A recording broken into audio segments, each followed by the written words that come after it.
My theory has always been, if you can physically store joy, then every happy moment, from the lowest little half a smile chuckle to the highest tears fucking pouring out of your eyes with laughter with a bunch of your best friends, and everything in between on that spectrum is positively affecting your body down to the fucking atoms. People don't really realize that comedians are shamans. The shaman affects the energy of the collective space that you're in. That's the most Aubrey Marcus shit I've ever heard you say.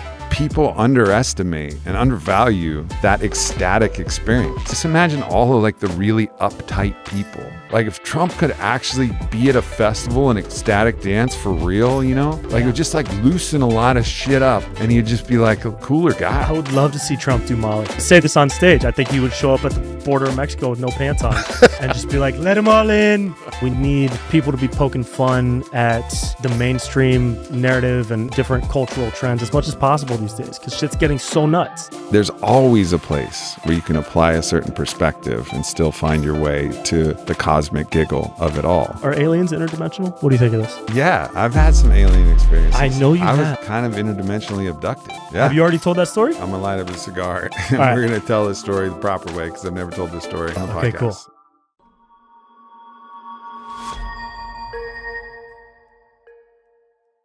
Make sure it's in the right spot. Yeah. For the energy. Yeah. For the energy. Yeah. Mm-hmm. Yeah, just this is a microphone? Sorry, yeah, I didn't know. That. It's all just right, like cool. that. Yeah. Wait, okay. If we're on now, grab it by the base. Here. Yeah. Move it up and down like this as we go. That's how you move it. Okay, cool. Does that feel good? Does that feel good for you? Yeah, just watch where your thumbs are. Okay. Yeah. Oh, sorry. If you're really angry, you can. If you're aggressive and you want to overhand grip, you can overhand grip it if you like. How's that? Yeah. Has this ever been done on the podcast before? Welcome to the Aubrey Marcus podcast, brought to you by the Fleshlight. Oh, kind of like this, but we're going old school. We're going old school. Dropping there with the Fleshlight. Brent, what's up, man? What's up, baby? Yo, if we're starting, I need to put on my beads, dude. Yeah. I wasn't gonna come do the Aubrey Marcus podcast without wearing my sacred jewelry. Of course, yeah. So there you go. Why we brought the sacred jaguar out here. That's the skull of the last guy who challenged you to one-on-one. I recognize him. Yeah, all the shrunken heads. They're in there. Yeah, for the magic. Beautiful gift from the Shipibo people out there who make unbelievable artifacts. Yeah, that is nuts, dude. Yeah, pretty cool. Ooh, I felt the energy. Yep. Sure you did. I did. So, bro, we've seen you probably do your sketches. Maybe we've seen you on Wild 'N Out. Maybe we've seen you in some different places. Hopefully we've seen you on stage. You're fucking hilarious. Thank you, bro. So anybody who gets a chance to see you. Where did that begin? When did you start kind of figuring out you would go down the path of being funny? For most people who do comedy, it's from just being rejected by women constantly. I was raised by a single mom, so she was like my first audience. And she rejected you? And she rejected me constantly. 4 years old, no dessert. I was like, all right, I'll make you laugh, ho. And I did. And, that taught me. that got you the ice cream. Jokes. Exactly. Yeah. Yeah, man, I was raised by a single mom. And then she remarried and had my sister. And then there was a separation. So it was always like me, my mom, and my sister. So I just had like an audience kind of constantly growing up. And your sister rejected you? Sister rejected me too. It was like boom, boom, boom. And it was just a lot of rejection. No, it was really that. I grew up with like early SNL, kind of mid-90s, Chris Farley, Will Ferrell, and then when Fallon came on back in the glory days of the show. And that was a huge inspiration. But what I wonder is like some kids seem funny. Mm-hmm. Like they're just actually like funny. It's like a weird thing that humor, obviously it's learned because if you have funny parents, you have funny people, like it makes you more funny. Yeah. Right. So you can definitely learn that and pick that up. But I wonder if there's like a particular type of thing that's like, it's obviously the nature versus nurture argument, right? But this is the nature argument. If some people are just naturally a little bit more funny. Yeah. I think, my environment was a big part of the evolution of my like comedy sensibilities because my mom was really fun. She was really funny. She had me really young. And so she was like 22, 23. So she was still young when I was young. You know what I mean? Like I was 7 and she was still in her 20s. So she was doing things and bringing me out to like social events. She would bring me to Grateful Dead shows. She would bring me to like her work. She worked at a bar, and I would like, I don't know if that's gonna. Sorry, mom. But like I would be in social environments often from a really young age. Yeah. So I think that maybe that must have given me some sense of like comfort in interacting with people and like being kind of, you know, in the middle of conversations, even from a young age. And that evolved maybe to me being desperate for attention on stage.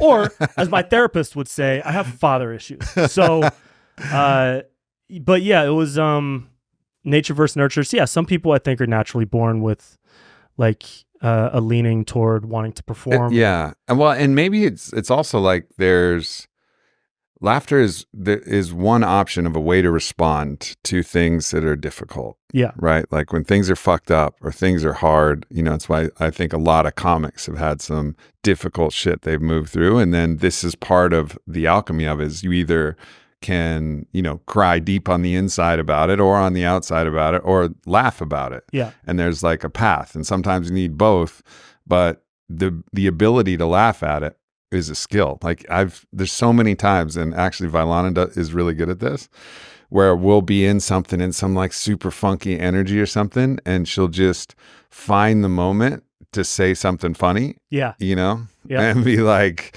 just do better, you know? And then at that moment where humor comes in, it's like, oh, we're through this. Yeah. Like we've actually made it through, because at the point you're laughing, it's like one of the most powerful things, just changes the fucking scenario. As soon as she says some shit like that, even if like I'm still hurt or whatever, it'll be like, oh, okay, we're through this. Like we're into the humor world now. Yeah. It adds when you can laugh even during a situation where you wouldn't consider the situation to be humorous or to be like a space for laughter or joking of any kind, and then you inject just a quick piece of humor, it instantly adds like humility to the situation.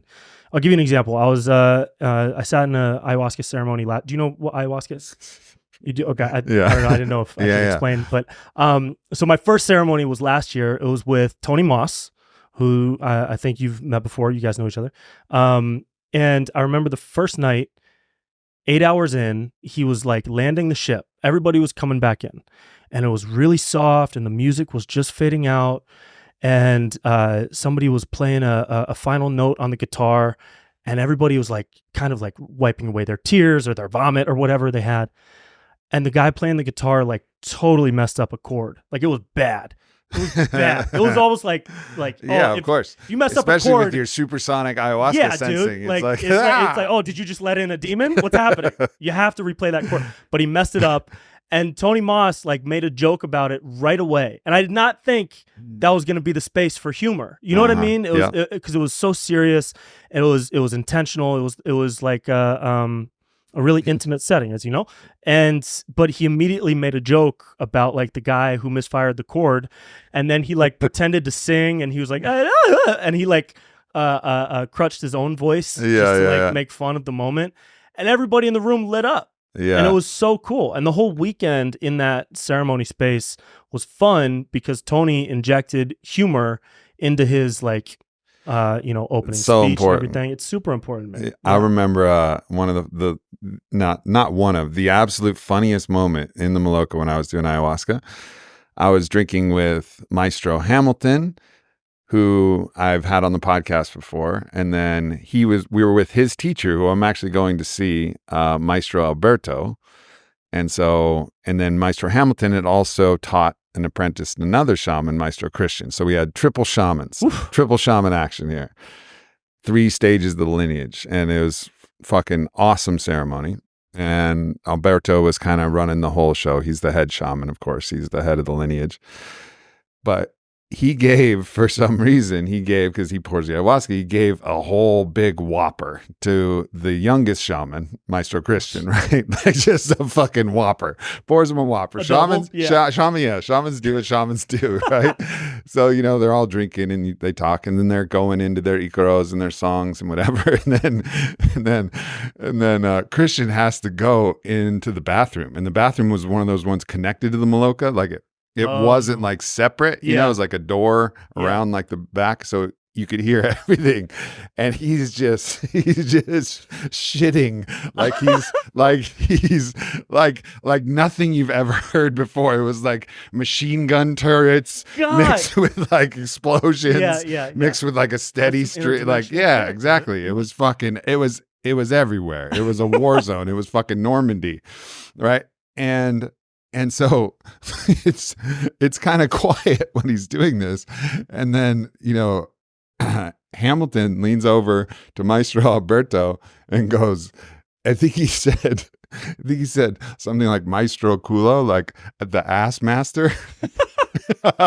And then he says that to Alberto, and Alberto, who's just like the baddest jungle wizard battling, gunslinging, shaman, just starts laughing so hard at the ass master who's out there doing his shit Icaro, and the barreling laughter that filled that Maloka, like, it was unbelievable. Then everybody started laughing. I mean, we were in heavy medicine. Some people are in some like really difficult stuff, but injecting that humor, I don't know how it was for everybody else's journey, but it just gives you this other perspective that's like, it's going to be all right. Right. It's going to be all right. And I think I really appreciate when, anything serious like that, when you can allow that little bit like, oh, it's going to be all right. We can laugh about this shit. Yeah, and you can map that to just society in a bigger way, right? I mean, we need people to be poking fun at the mainstream narrative and different cultural trends as much as possible these days, because shit's getting so nuts.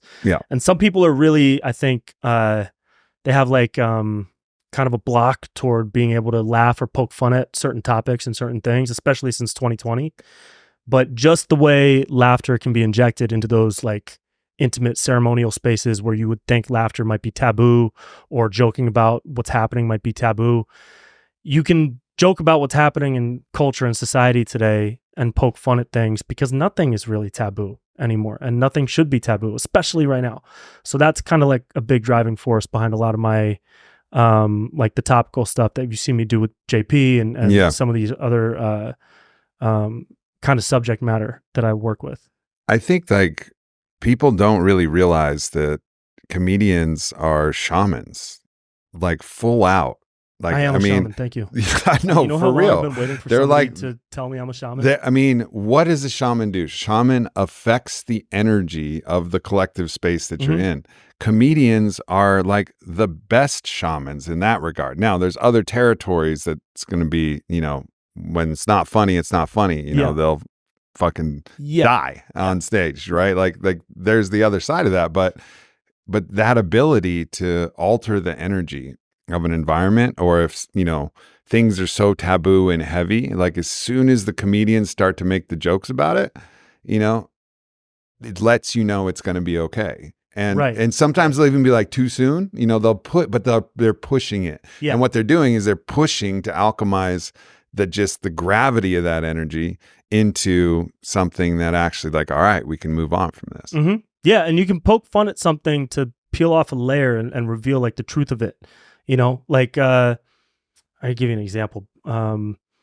Like in politics, or just how things move in culture today, there's always some big hot button issue that divides people.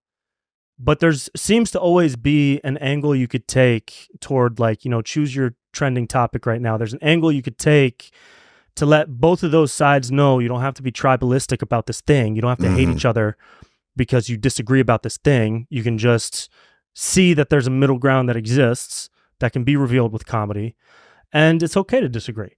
And that's been like a big part of what I've done over the past couple of years, especially with political stuff and different topical content, is trying to like expand my own viewpoint toward these different things so that I can find a space to poke fun at it and hopefully like humble it a little bit. You know what I mean? Totally. Because there's all these topics are always held up on this grand pedestal of importance, whether it's politics, who you should vote for, whatever new thing people are arguing about.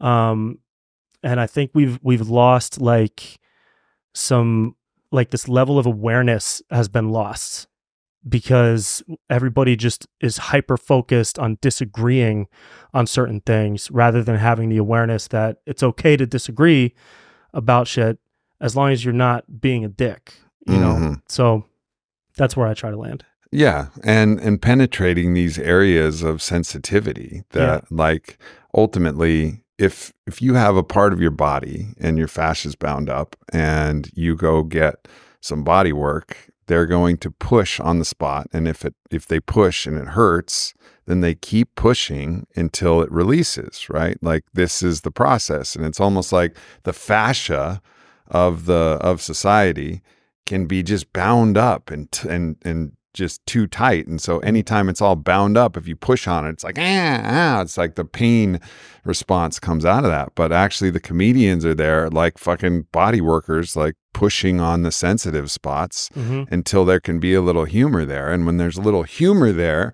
at that point, then, you know, you get everybody's in on the cosmic joke, which is ultimately like, I think laughter is a big part of creation. You know, we're separate beings, but are also connected to God. Like this whole thing is all wild and like there's paradox that can only be resolved with laughter.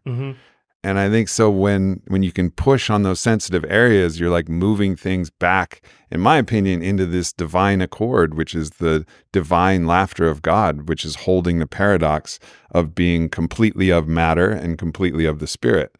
And that holding that paradox requires you to just fucking laugh. That's the most Aubrey Marcus shit I've ever heard you say. That was some Aubrey Marcus ass breakdown of comedy, dude. I love that. Because it's true. It's true. Fuck yeah. Society is tight, dude. Society needs to come. Society needs to ejaculate. If society was a body, it would be so like, and it's not like tight because it's been doing like conscious tantra work. No, it's tight because everybody's so frustrated about like bullshit. So yeah, you say society needs some body work. I think society needs to be jerked off in a corner. I agree. It's just, look, that's an orgasm in a different place. And laughter you release. Laughter is an orgasm of a different spasm. 100%, dude. It's all. So basically, but seriously though, if everybody is really orgasming, like really like that full on, like, oh God, that and laughing. Yeah. Like imagine if whoa. I'm definitely doing that at Burning Man.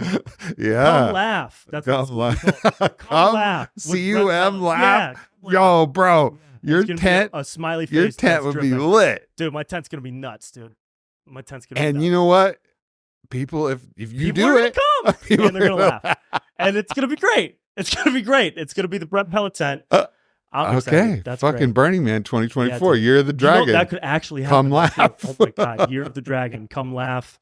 Release your inner fire.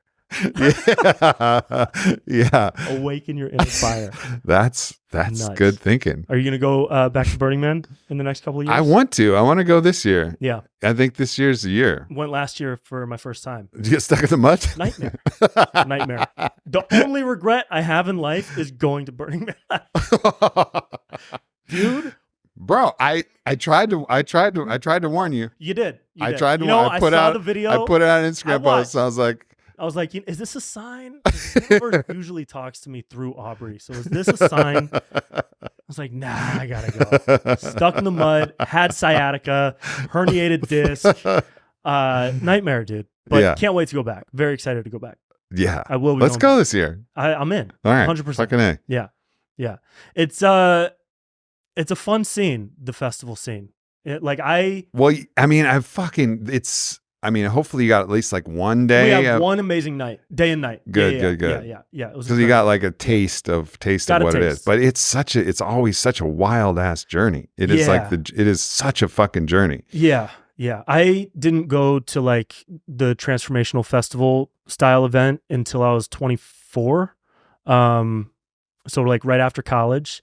But like I said, my mom would bring me to Grateful Dead shows when I was a kid. And this is when Jerry was alive. So whatever was floating around in the air probably got into me, and that created this. I think I ran into a cloud of something that someone else had 100%. Smoked before I came in here today. Yeah, not me. No. Someone else, for sure. Yeah, for sure. For sure. Yeah, it was second hand. Yeah, second hand, for sure. Second hand. It was third-eyed. Third Eye Smoke was just floating around in the air. So she brought me to dead shows and like Reggae on the River when I was a kid. Like she was a hippie. She was like an 80s hippie. So I kind of had that spiritual sense in me when I was a kid, but I rediscovered it in my early 20s going to festivals with my good friend Nate Stein. And we would go to transformational festivals with Lightning in a Bottle, a couple other like small like gathering style things, Ojai or Encinitas or whatever other places where people wear wide brim hats and are named Solstice or whatever. And it's some of the strongest growth I've had as an individual has been because of those festivals. There's so many people who already have stripper names. Maybe you can have Come Laugh Tent at Burning Man. Come Laugh Tent. And then I'll put a Conscious Strip Club tent. Bro. And then if you just call out a name, and here's the thing, you call out a name, and if it's your name, you have to go. Yeah.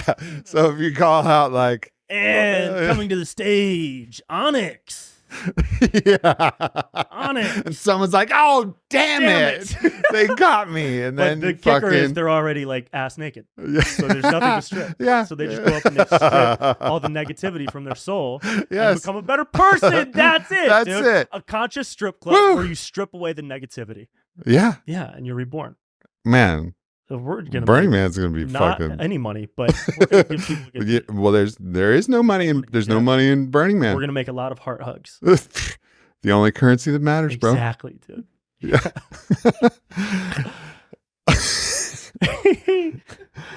I'm excited to go back out there. Yeah, man. Were you big in the festival scene like when you were younger?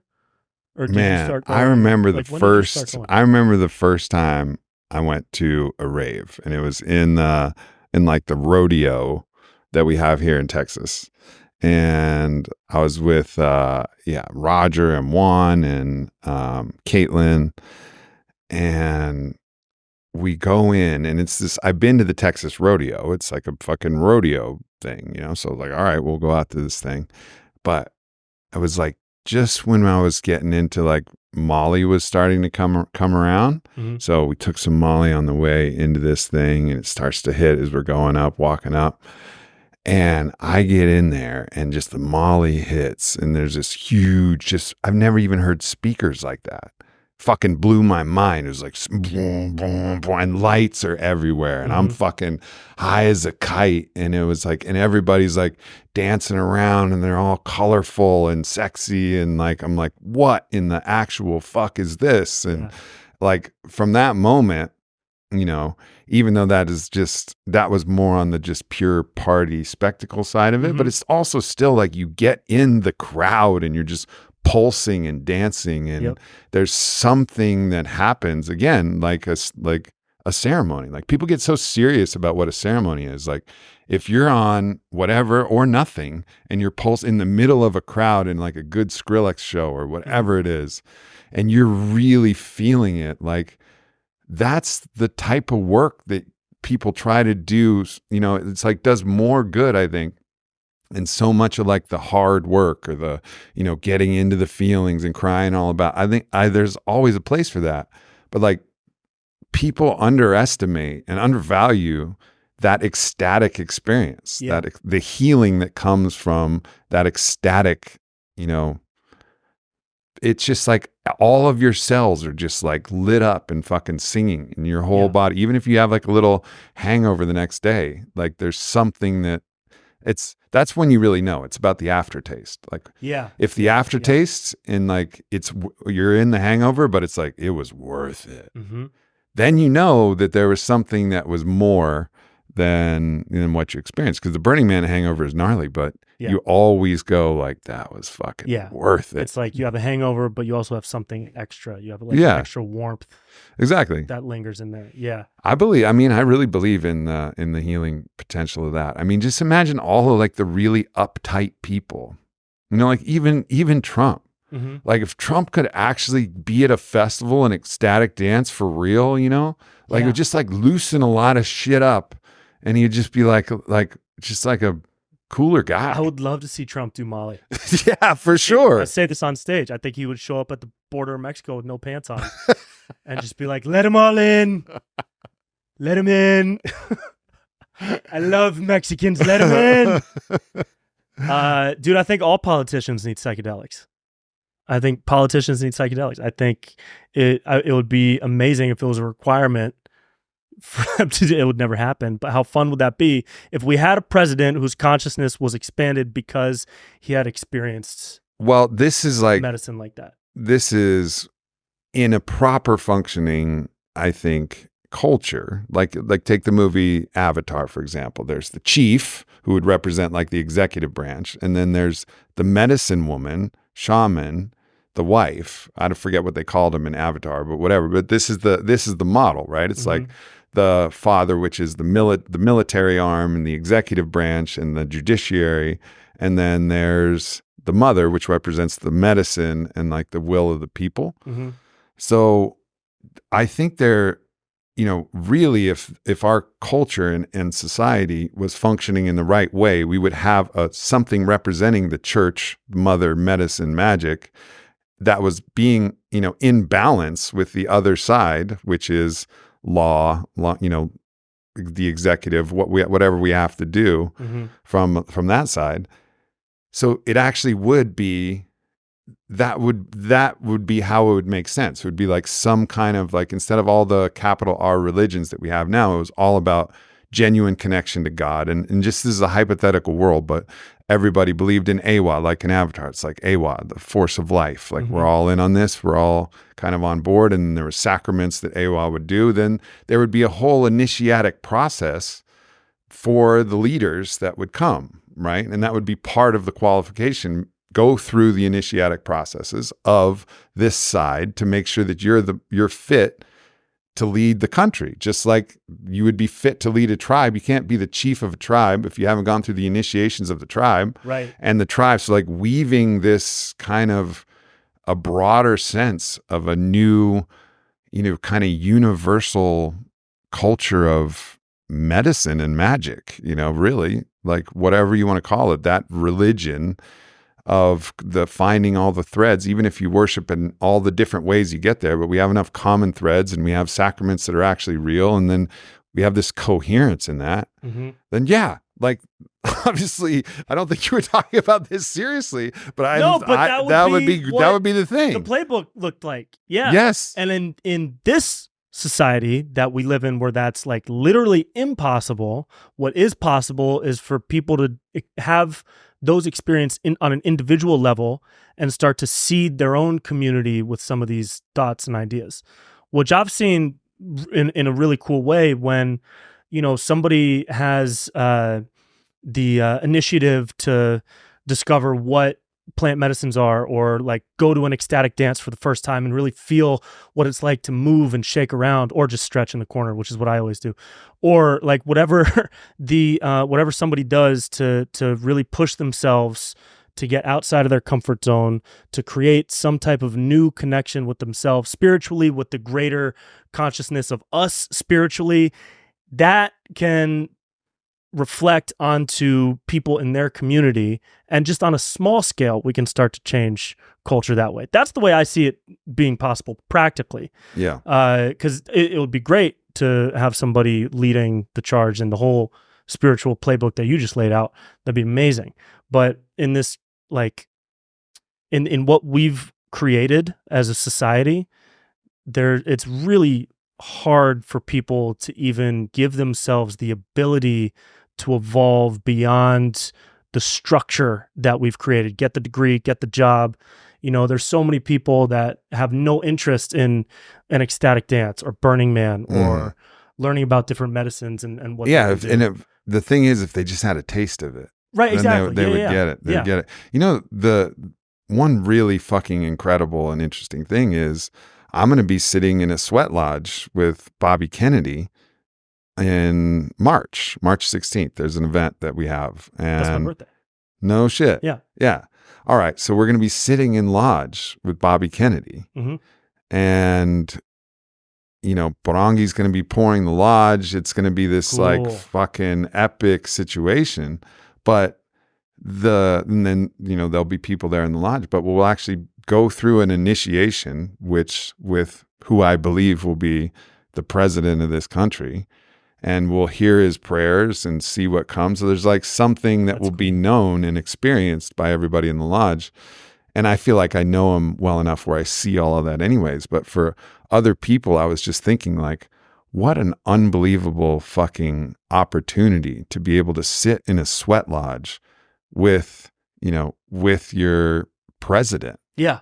Like that's an environment of like radical vulnerability. You learn so much about yourself and others in the sweat, how you respond. What are the prayers that come out? Like, what are the emotions that come out? What are you praying for? How, like, you feel everything in there. It's black and it's hot. And it's, when it's done in the way, like Parangi's lineage is the Leonard Crow Dog lineage. And it's done in this sacred way. And it's like, fuck, man. It's a whole different perspective on what a leader could be. Can you imagine if Trump or Biden did a sweat lodge? Yeah, I mean, that's what I'm... Biden would evaporate. And Trump would like literally turn into fire. He's already like got the color. But that's amazing. I think Trump could do it. He could just fucking just grit his or just play it super cool. Be like, was it even hot in here? Like not hot. It's the worst sweat lodge I've ever seen. It's the worst. He's wearing his suit the whole time. Yeah. He's like, they think this is hot. Fake news. Fake news. Not hot. That's dope that Bobby's going to do the sweat lodge. That's super I know. Cool. On that day, I will take a scorching hot shower. So that energetic. You guys. That's really cool, dude. Yeah, I think I've tried so many new things over the years that I was so scared about. And there's something to like facing a fear on the micro that helps you approach bigger challenging things in the macro. Like I'm scared of jumping off of like high surfaces, like into water, like I've never jumped more than like 5 feet off a cliff. I saw that weakness in you. I just didn't know. Yeah. I didn't know what it was. Yeah. You see it in my eyes, right? Well, everywhere actually. Oh, okay. Yeah. I saw that. Oh, Brent, I saw, weak. just a line of cowardice. Yeah. It's just a huge line of cowardice in your aura. How long was the line? It was a pretty long line. It was a long line. Yeah. You went. It was real long. It's a lineage, actually. I get weakness passed down. But now I know. Yeah, so I faced the fear, and I'm a strong man now. I am. Your aura didn't change when you said that. Yeah, you're third eye. You got some fluoride up there, so I don't know if you've been brushing with Crest lately or what. But I jumped off a bridge with my buddy with JP last year. You did it. I did. I jumped off a bridge. Oh, look, there it went. See, thank you. Yeah. And it like so. I like was just looking like at it. I was looking at the past aura timeline in the atemporal dimension that I was seeing it was, previous, but now actually I'm seeing in the present. Well, the atemporal lineage was first executed by the Rosicrucians in 1324 Tibet. It's actually the Knights Templar with the Masonic lodges who knew the Anunnaki when they first came to be present when they worshipped the ancient wisdom wizards of the West. The ancient wisdom wizards of the West. That's the next men's league basketball team. Ancient wisdom wizards of the West. That's it. All right, back to what I was saying. Bobby doing the thing. What the fuck? Oh, people doing shit that makes you scared. Yeah. Doing shit that makes you scared. Or doing things that are like uncomfortable and like weird and way outside your comfort zone. Like the first time I did combo, I was like, you're going to burn my skin and put frog juice on the burn? And I kind of like, I followed the facilitator and the guidance, and I had a really crazy experience. I really liked it. I enjoyed the after of it. And it doing things like that. And for people who don't know, combo or cambo is South American medicine that they use both for clarity and hunting and also for its purgative processes. It's for us, typically it's for like a deep cleansing purge, and they actually burn your skin, and then they put the harvested venom from this particular cambo frog, and not the toad. The toad is 5-MeO-DMT. This is the frog. So it's frog or toad. This is frog, and it's the combo, and they put it in. It's fucking mad intense. Super it intense, dude. It almost the first time I did it almost fucking killed me because Really? they gave me too much. How many dots? 9. What? 9 dots on my arm the first time. No, fuck, bro. It was 11. It was 11. Okay, of course. Energetically, that's much better. It was yeah. Fuck. And Nut. it was nuts. And my whole face swelled up, like full anaphylactic shock. My trachea started to shut down, right? So I was like sipping air through a straw. And then we're in the middle of a fucking field in fucking Topanga, but like hiked deep in like the Topanga. So it wasn't like I was in like some place, but it's still been a fucked up situation. Yeah. Because someone would have to like carry me out. You know, it's not like ambulance could go run and get me. We happen to have this dude, Donald Schultz, who is a like field emergency veterinarian from South Africa, a bad motherfucker, right? Like handles all kinds of shit. Like a rhino horn is stuck in an elephant's ass or whatever. He's like fucking there. I've seen that. It's not fun. Yeah. So he had his knife that he always carries with him as a fucking wild, field veterinarian type of person would do. And he's like, just comes down next to me, and he's on combo too. So he's just like purging and like still like through it. But he like looks at me calmly and he's like, don't worry, mate. Like, I don't think that's a South African accent, but whatever he says, like, it'll be a little Australian. Don't worry, mate. Like, I got you. I got my knife. And if I need to, I'll just cut a little line in your throat and you'll be able to breathe through that until we can get you like, get you a pin or whatever. And I was like, whoa, this was fucking intense. But he was holding me there. And at the time I was like, all right, at least I'm not going to die. Yeah. So like, I'm not going to die from this. But that was a gnarly fucking experience. Yeah. Now, subsequently, I've done it other times and had just a beautiful experience. 6 points instead of 11. Mm-hmm. And just like the cleanest, most beautiful purge ever. Yeah, I did. I had 3. So going back to the weak aura is back, I'm sure. But it was super uncomfortable. It was way foreign. I had never done anything like that at the time, but it helped. It was an event that helped continue to push me down this path of wanting to learn about alternative medicines, alternative like experiences that I could have to better myself mentally, spiritually, emotionally, and physically. And I think there's a big hesitancy in a lot of people to do that.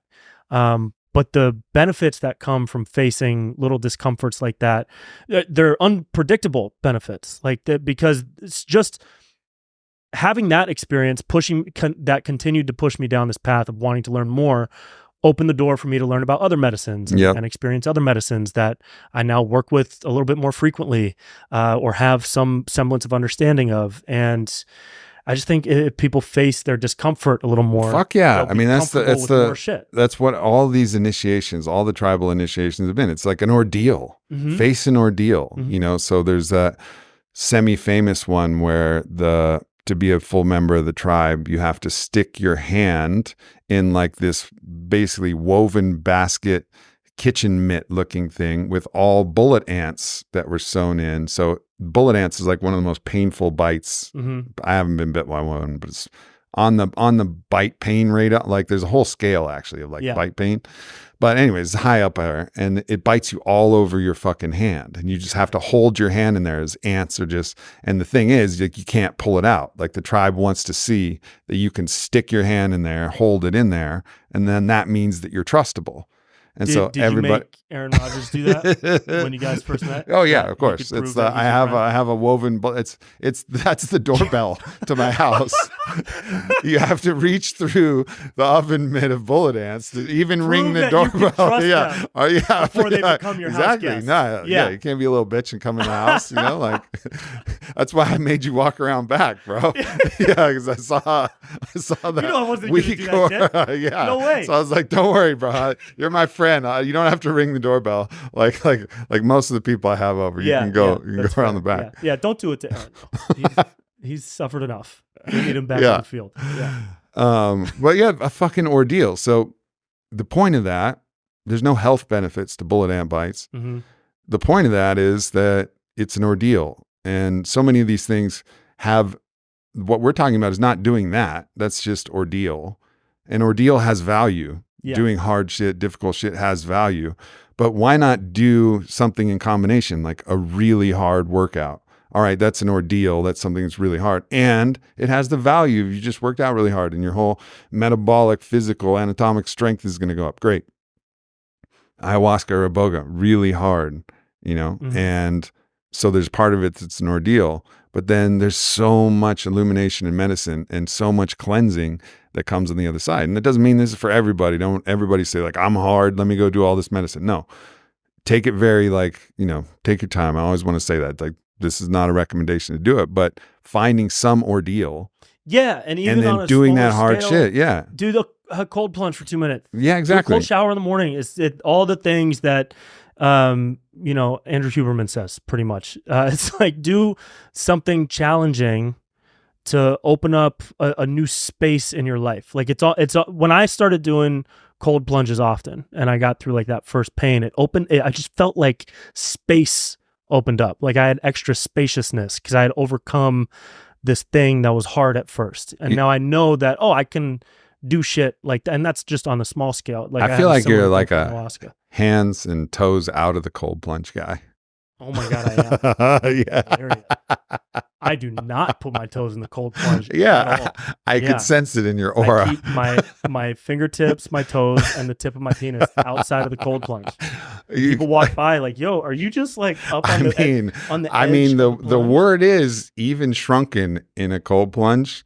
Yeah. You're 5 inches. Yeah. Yeah. It doesn't grow or shrink. It's just always that. Yeah. It's Guys, welcome back to the Aubrey Marcus podcast. Today we're talking about Brent Pella's penis. He's got a 5-incher in the cold plunge. It's a solid 5. Bro, that could be 15. It could be. When that thing thawed out, got hot, 15. A couple hours. Yeah. At least.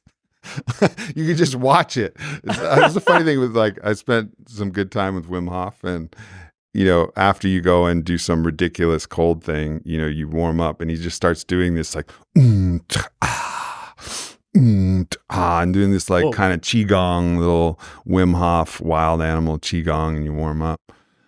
But I'm just like, if you did that, bro, just warming up, people would see you go from 5 to 15. Yeah. Like fast. Record speed. Yeah. Damn. Yeah, dude. 5 to 15 should be like your, that should be your tag when you're on Snapchat. Yeah.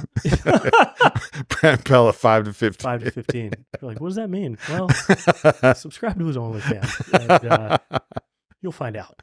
You'll find out quick. That's just the thing. It's from cold plunge to full erection. You can go faster. That would actually... You make a lot of money if that was your talent. If that was your skill. If you launched a contest, sometimes I just want to do like ridiculous things. Like, what if there was a contest where everybody had to go how long it took to go from cold plunge, retracted, to full boner, fully erect. Yeah, to like touching back to your belly button, erect. Like not like semi, but like full. You should and whoever won that on the timer, incorporate this into the next Fit for Service summit. Have this be like fit for service. Like, are you? What is it? Financially fit, physically fit, penis fully fit, dickly fit, however you want to frame it. And then just have all the men line up and then just test them. Yeah, and just test them. Yeah. This is the next initiation. And just have the women staring. No expression, just staring. What if you get a heckler? You're like, that thing's never gonna grow. You just like that's me. That's have my heckling. job. Yeah. You have like hecklers in the crowd. That would be a good competition. Yeah. That'd be a tough one. Yeah. I don't think I would win that one. I would lose. I don't think I'd win that one. But I want to know, there's somebody... Like, Brent, come on, it's been 3 hours. I'm like, this is the best you're going to get. This is the best you're going to get. There's somebody out there listening right now. It's like, yeah, I could do that shit. I can do that. Let me drop a blueprint. I'll pitch to all this. This business. Oh. Yeah, dude. How many businesses do you have? I feel like you have like 27 businesses. Yeah, I got a lot. Well, a lot coming out. A lot one? coming out. I got 8 things. Yeah. Come Laugh LLC. Come Laugh is one of them for sure. For sure. Yeah. Sacred Strip City, or whatever we're gonna call this. Yeah. Joint. Mm-hmm. Yeah. Sacred stripping. Sacred stripping. Let me ask you this, bro. Do you have, do you take on new projects and businesses because it's like a can't keep still type of thing? Like, have you ever found yourself just kind of like taking a breath and looking out at all the things you do and thinking, okay, let me just keep pushing what I've got? Or is there always a sense of, I wonder what else I can bring into this universe I'm creating? Mm-hmm. You know? Man, it's a deep question. Mm-hmm. And it's actually like something I've been contemplating a lot. So I think there's this feeling of momentum, and I always recognize that I want to capitalize on momentum. I think you feel that as an athlete, like things are going your way, like you want to capitalize on the momentum.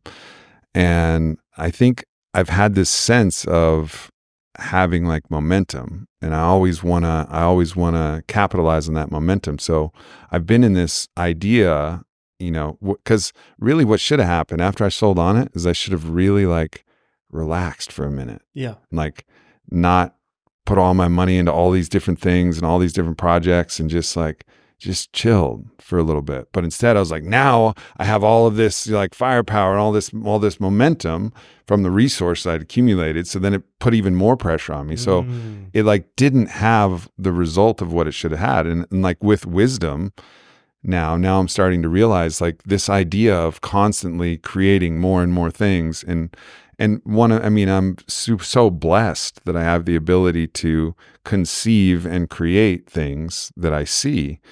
And some of them, really resonate with people. Some of them don't. But I have this really kind of like creative, generative kind of spirit that can see and create and manage and lead and do all the things that I need to do. But I really have to check that impulse, because sometimes that it gets so wide and like so much stuff going on that I just don't have enough energy to apply to each of these things. So it puts me in a challenging spot, and I find myself like in that spot a lot. But then the hard part is I look at all the different individual things and like, I love that thing. Right. I love that thing. I love that thing. I love that thing. So then I start asking myself, well, how do you generate more energetic resource? How can I like really get laser focused on cutting out the bullshit time I would spend doing this or that, and just really have like a more disciplined regimen? And that's the spot I'm in now. Is like, I'm not going to create anything new now, other than the projects that we have. So writing a book, fit for service, which I love. That's what nourishes my spirit. Cool. And then, so many other different business related projects, and then helping out the Kennedy campaign however I can, all of these different things. But really just trying to figure out like, all right, how do I get more discipline in my life? Because I'd have good habits, but shitty discipline. So like I do a lot of the right things, but I do them all at different times and randomly. Like, I've done 1,000 cold plunges, but it's never, I don't have like a regimen. Yeah. Like it's like I've done all the things, but having like really like regimenting it. So like all the stuff I wrote about in Own the Day, I do all of that shit, but I don't follow the Own the Day like structure, Yeah. And like some more structure in my life would be fucking helpful. Mm-hmm. It'll make you more efficient too. Yeah. That's probably the biggest thing that structure brings. Yeah. At least for me, when I structure out my day, even like on the smaller scale, if I structure out my day hour by hour, I end up getting all my shit done. But if I just go into the day knowing that I have a lot of shit, I'll end up messing around on Instagram or social media, or doing like an hour of writing in 10-minute spurts throughout the day where I'm kind of half-assing it. But structure always brings efficiency for me. And it's, I remember talking to you when we were in Denver, and we were talking about, like the amount of kind of self-doubt that can seep in when you have like bigger projects and you're putting a lot of pressure on yourself. Do you remember this conversation? Do you feel like this is me interviewing you now, by the way. That's this good. Is the Brent Pella podcast. Yeah, because I walked through that secondhand smoke cloud, so just let it happen. Mm-hmm. Yeah, people don't hear from you enough on this podcast. So, do you feel like do you compete with yourself a lot? Because you're competitive. We both played sports growing up. Right. Do you find yourself in each of these different things? Like, do you compare yourself to other similar businesses or like people? Is that kind of what drives you forward with all the different projects that you have? Or do you kind of compare yourself to yourself? Well, there's the healthy aspects and then there's the unhealthy aspects.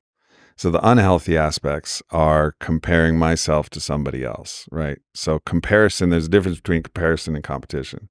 Competition is like, how you said that we were both athletes growing up and, and I still am and you're not yet. I am, yeah. Yeah. I am, yeah. Mm-hmm. So like I dropped 10 points last night. I'll have you know. Let's go. Yeah. So like that's competition. That's like shit talking. That's the healthy part, right? Like it's us balling and competing and playing. It's like actual competition. Comparison, that's the fucked up part. That would be me like looking at somebody else's Instagram following and being like watching how fast it's growing. Look at somebody's YouTube page, watching how fast it's growing, comparing it to my own page and my own performance, and then getting really down on myself. And so really so much of actually what I try to pay attention to is to move any comparison just to competition. Because if I can move the comparison, which gets me really down on myself, and then it's like, Aubrey, you suck. Like you're not doing it. They're doing it so much better than you. And there's a really strong voice like that. But it's like, if I switch that over and be like the coach, this is the aspect of the psyche I call the coach. And if the internal coach, that voice we have in our heads, is going like, fucking compete, bro. Like I believe in you. Like I know, remember who you are. Like you got this. Get out there, kick ass. Like, all right, this is the situation. Like you want to be better. Go fucking do it. Put in the work. Like, and as soon as I get into that competitive frame in my own mind, where my own coach in my head is just telling me to compete with myself and with other people, but not compare and say like, oh, I was doing better than, or this person's bought. The comparison is where it gets fucked up. But the competition in that way of like, all right, like good job, like bring your best. Yeah. Like nobody wants, when we're out playing ball, nobody wants like somebody to be like bringing their worst game. Like we all want somebody to be fucking on fire. Like we want them to be killing it because we want that challenge. It forces you to raise to the occasion. Right. Like that's what we're actually fucking driving for. Yeah. So flipping it over into competition, that's like the key thing for me. Yeah. I've tried over the years to focus on like the thought of don't compare yourself when you used to be an athlete to now. That's what God was saying. Well, when I do, I compare myself to you, and then I'm like, oh, cool, I'm doing all right on the court. Bank account's a different story, but on the court, dude, my biggest challenge has been like self-judgment. Of course. When in the entrepreneurial life, like trying to create an independent career, I've always like towed the line, and I'm trying to be better at this, between like constructive competition with myself and who I was yesterday versus toxic self-judgment. That's been kind of the line. Because I growing up playing basketball, playing sports, idolizing Kobe, getting to work with him at his camp and like seeing how people around him would rise to the challenge of whatever is happening when he was around at that camp, and some other things that I've experienced have given me a really strong sense of competition with myself. But it's really easy to fall from that into a space of judgment and negativity that isn't constructive at all. Yeah. So I've tried, that just sucks. Balance. It sucks the energy away from you actually doing something. So like I call this force the AntiU. So the AntiU, there's a force inside of us. Stephen Pressfield calls it resistance. Stutz, the great psychiatrist that was in the Jonah Hill documentary, calls it Part X. Mhm. The Toltec masters, Don Miguel Ruiz, called it the parasite or the predator. In certain interpretations of the Bible, this could be Satan or Hasatan, the opponent, the adversary. Like, it's in all of these things, and it's in us too. It's like the adversary, it's the deceiver, usually is whispering lies into us or trying to get us, what Stephen Pressfield would call in resistance. He was one of the first people who really talked about this force in the creative act. But resistance, through the faculty of that coach, which can talk to you, will start talking, like really demoralizing you. And the purpose of that is to try and keep you from growing, shining, and delivering your art. And so actually, like the strategy, that I'm writing about is exactly that. It's like how you switch that voice from that comparison and that derogative voice to that encouraging competitive voice. Like, get in there, compete. You got this. It's a story that you tell yourself. Yeah, exactly. And so and also just competing with that self-sabotaging voice that comes in and saying like, no. And that's why Stephen Pressfield, calling it resistance and externalizing it, it makes it, even though it's an internal thing, if you give it a name, then you can compete against it. Like, you're not going to, people joke around, not today, Satan. It's the same thing. It's like, not today, AntiU. Like, AntiU, you're not going to fuck me up today. You're not going to talk shit about me today to me. You're not going to demoralize me. I'm going to go be my best. And so you start to compete even with those negative voices and those judgmental things that are coming in. But it's hard because that negative voice will be using real data. It'll use everything against you, right? It'll use it'll use all your shortcomings and failures. It knows you. It's really easy to give in, and it's almost like it's when you in my experience, when I've like fallen into the trap of self-sabotage and started catastrophizing things like, oh, I don't have this thing. Oh, I'm not as far as I wanted to be with this thing. Oh, that guy's got this. Why don't I have that? And then the act of catastrophizing and only focusing on the negative, it almost is like super comfortable because everything is someone else's fault. In that, when I've been in that space, it's been like, oh, I don't have this thing because that person is stupid, or like this, I don't have that, or I'm not at this point because this person got it, but nobody likes that person, so whatever. And it's just like it's a constant work that I do on myself to not fall into that trap, because I know how comfortable it is there, because I don't have to do shit when I'm catastrophizing everything.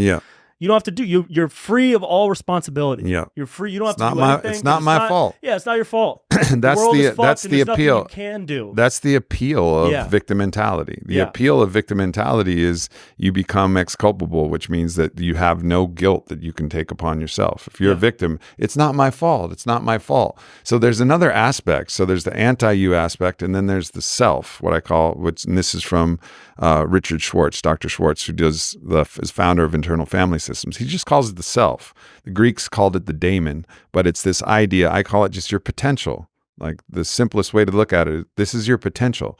And your potential is whispering to you also what is possible, right? Like, this is possible for you, bro. Like, this is possible, because it's like calling you forward to like what actually you're capable of. And then that's opposed by this other force that's trying to keep you and competing against your potential to keep you from reaching your potential. But when you realize that the competition is necessary and you actually start competing, that's what actually gets you into your potential. Yep. And it's just it's another, like, it's a challenge similar to just forcing yourself to do the cold plunge. Tell yourself a different story. That's the way that I've approached it.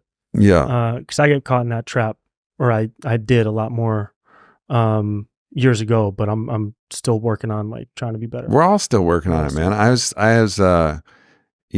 again, like, I should have just chilled when I sold the company and I made some really bad decisions, in investing, because I wasn't, my father was a commodities trader, but like, that's a different ball game. I didn't really know much about it, like the investment game. I'm not an investor. Yeah. I'm mad props to people who are really good investors. That's not my thing. I was like, I built on it and I let it, and I understood communication and a lot of things. And I conceptually understood enough that I started making investments, but made some bad ones. It was a tough time in the market, but whatever. Like, I made some bad choices. And I was just on a call before we even came to this podcast and just kind of talking to the fund that I invested in. That has been, disastrous over the last 2 years. And just like really thinking about the past mistake that I did. Like, man. Are you happy that you made so stupid. that mistake though? Like, is there a part of you that's like, I'm not there yet. You're not there. Okay. But you're pointing to the way out, right? Yeah, Which is like, but it's hard when it's like, I get really hard on myself. I'm like, get really hard on myself. Like, why the fuck did you do that, bro? Yeah. And that's the tough part. And then that's also part of the AntiU, because that's kind of making me feel worse. Whereas the other side, myself, is like, all right, there's something you needed to learn from this. What can you learn from this? Yep. What's the lesson that you can learn that you can apply into your life that's going to make you stronger and make you better?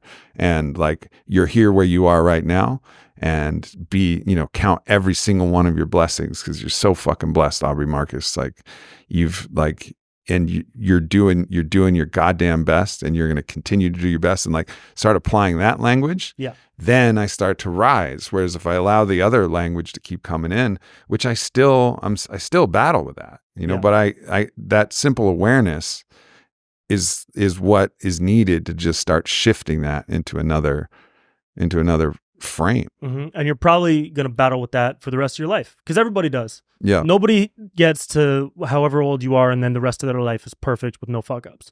Yeah. Everybody should be fucking up their entire life and continuing to learn.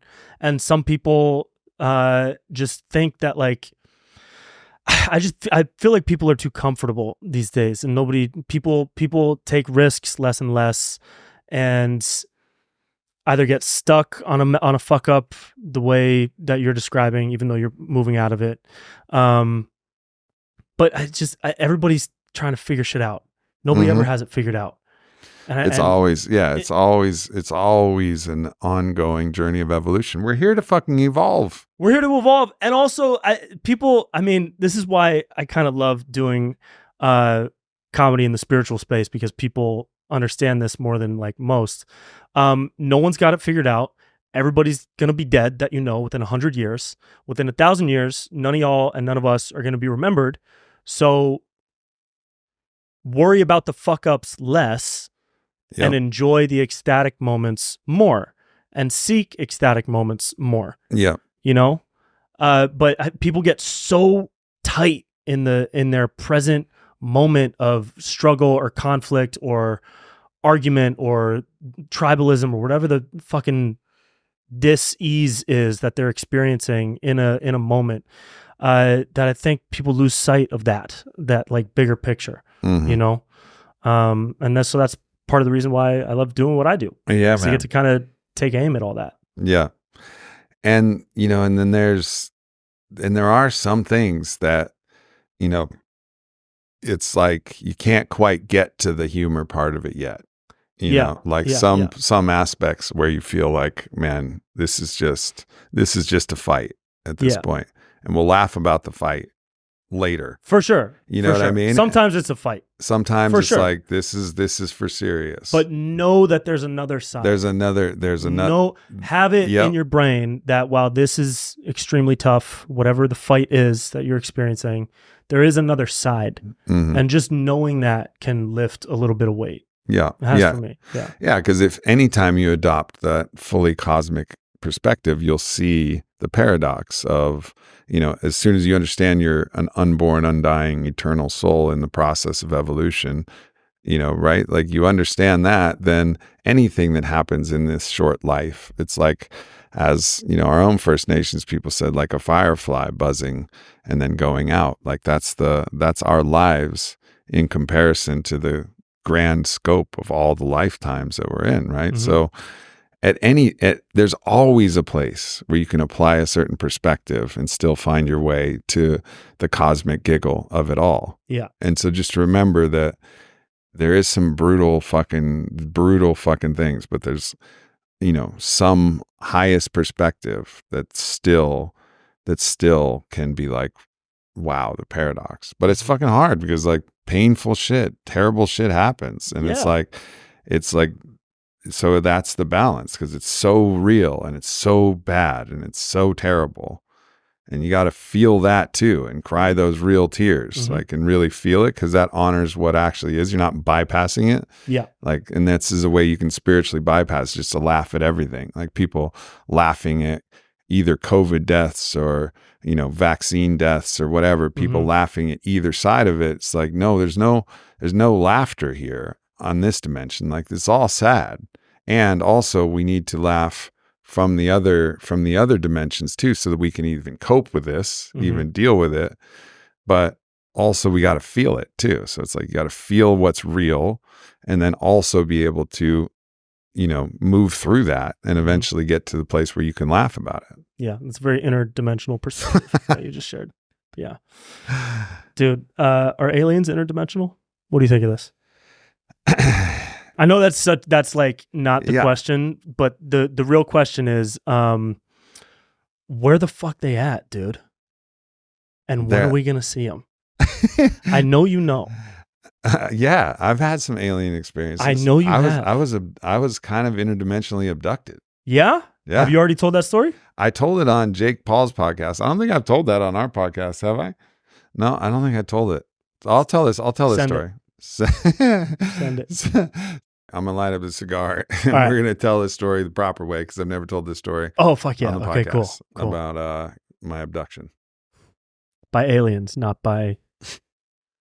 What else abducts? I don't know, dude. Whoever's trying to traffic Aubrey Marcus. All right, so cigar's lit. Mm-hmm. I'm gonna tell this story. Cigar's lit. Brent is lit. We're ready for this story. Yeah, we're ready. We're ready to tell this story. Mm-hmm. So basically, to understand the context of this story, you have to understand I've been a psychonaut for 25 years, right? So first journey was when I was 18, so 25 years. And in that process, I've encountered a lot of different beings, as you do. Mm-hmm. All the paintings, you know, you look at like Pablo Amaringo's like a famous, like, I think that's his name, famous like ayahuasca painter. And he's always painting these beings, technically called therianthropes, but they got like a crocodile head and a human body and like all of these beings. You encounter beings in the astral world, right? So you could call those aliens. Those are interdimensional beings, and they speak to you and communicate with you in ways that are clearly, and you can feel it, not you, not the identity that you are. You know, they're a different being. Just like I'm talking to you, you're not me. You're a different being. So you get used to these different beings that you encounter. So that could be considered one type of contact with aliens, right? Mm-hmm. Because they're different beings. That's happened a bunch. This particular journey was different, and why I call it an abduction is typically those beings just say shit to me, or maybe they like push some healing energy or like remove some like toxic fucking energy. They've done all kinds of different things like that, mostly healing beings that like heal some aspect of my body, either little tiny doctorcitos, they're called, like tiny little doctors. Mites. Yeah, tiny little doctors. Yeah. Mites in a lab coat. Yeah, exactly. And they're coming in and doing work. And sometimes it's like a hummingbird, like pouring nectar in my heart. Or sometimes it's like a butterfly, like somehow, whatever. It can be a jaguar eating something out of me or it can be sometimes negative beings and whatever. There's fucking beings. So I'm used to beings. The abduction was wild though, because I was in one of my ketamine cannabis ceremonies and I'm moving through, and it really feels like a transdimensional, like interdimensional space, right? Like that particular combination sends me to this other dimensional space. And then I get pulled from where I was tracking consciously my journey through through the astral interdimensional realms. I get pulled out, and then I'm in this place where I'm like, feel completely frozen, like absolutely frozen, and just stuck in this place. And then these other beings, these alien beings come in, and it was like I could feel myself unable to move, unable to do anything. They weren't crystal clear in appearance, but I could kind of see them and then like feel their presence and hear their voice. And they were like, this is what an abduction feels like. Whoa. And they're like, don't worry, we're benevolent beings, but we wanted to show you, and we wanted to show you the way out. Right. And so basically, like, there was like this, I was in this place and I was like completely frozen and like kind of confused and bewildered. Like there's nothing I could do. And then they're like, all right, like once you're here, if you find yourself abducted, then they like kind of guided me through this process by which I could unabduct myself, like regain like agency over my own consciousness that was kind of stuck in this little box, and then find my way, dissolve through the box, like go back to the source point, dissolve through the box, and then go back to my physical location where I'm at. So it's like dissolve everything and dissolve where you are into the everything. So move up to the 9th dimension or whatever, the dimension of everything. And then co-locate. We use that word today, joking around. Co-locate yourself in your physical dimension, and you make that link, and then you'll find your way wherever you are sorted through. So it's like this strategy to deal with a potential abduction experience if I didn't like what was happening. Yeah. So that's my fucking abduction story. It was like a benevolent... Dude, yeah, you got guided. I got guided. You got a lesson. Mm-hmm. Wow. That's fucking nuts. That was a ketamine cannabis ceremony? Mm-hmm. I would not expect that to happen with ketamine and cannabis ceremony. They're like that really gets you deep, huh? It gets. I've only done it that one deep. time. That's wild. Was there a visual element to them, or was it more energetic communication? No, I remember there was like 3 of them, and they kind of spoke telepathically in unison. And I remember they were located in, it's funny because I remember them like I'm in the center of a globe and like where things are appearing in my vision space. So they were in the top left, because you can't actually turn and look at anything in there. That's also what's interesting. Like if you're in a journey, you can't look to face somebody in the eye. You can't shift your point of perspective. You don't have eyes. So wherever they're appearing, if they appear in the upper left corner, you can't look at them, and then they're in the center of your vision space. Oh, as soon as you move your head, they just move with you. Move, right? So like that's one lesson from psychedelic journeys. You can't look at anything. That's super trippy, dude. Damn. Yeah. I hope they're all benevolent, but I know some of them might not be. I don't know the rich details of interdimensional entities, but I've heard enough stories from people who I know and trust because they put their hand in the oven mitt full of ants. But I have a lot of friends and a lot of people I'm close to in my life who have shared similar but adjacent stories of interactions with different entities of different dimensions or sources. I'm a full believer. I've never had an experience like that. I saw something crazy once and it was a shooting star. You know, I've never like had an up close interaction like that. But it's wild, and it changes your perspective. It changes your perspective. How you look at the whole cosmos.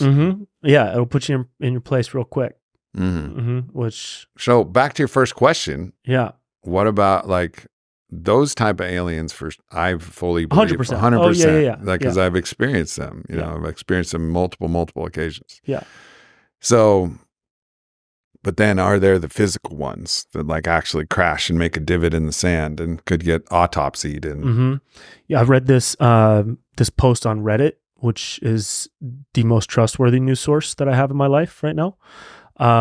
This dude posted on Reddit this like thousands of words post about his time as a researcher in this underground secret compartmentalized government lab.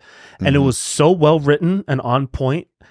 I looked through the comments and people were like, this guy either did all this stuff and is a former researcher, and this is what his experience was with physical alien bodies, or he took 10 years of college to be able to know how to communicate these things. You know what I mean? Like, it was so well communicated that the Occam's razor would put you on, okay, it's got to be true. It has to be true. And he was breaking down their biology. He was breaking down their cellular structure, their digestive system. He called them EBOs, exobiospheric organisms.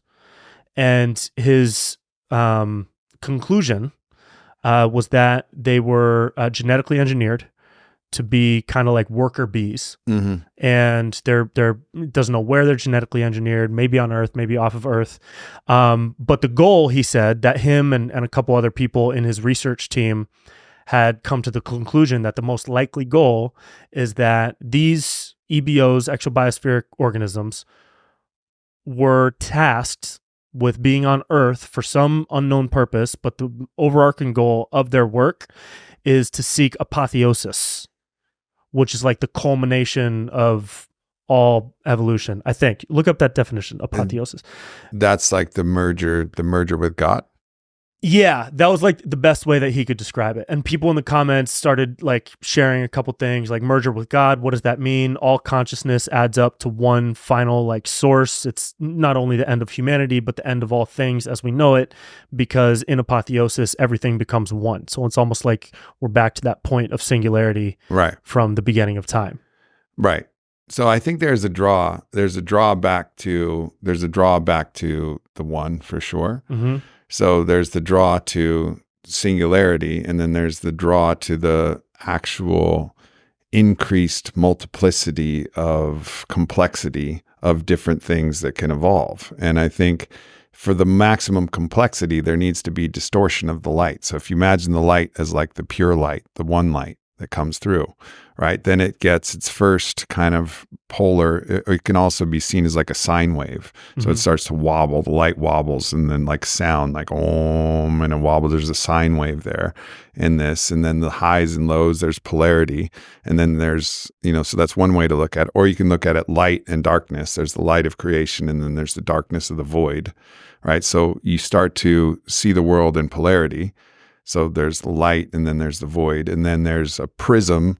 You imagine like prisms that start to get created to refract the light. So then there's the one pure white light turns into 7 lights and 7, sounds on the harmonic scale. So the prism into 7.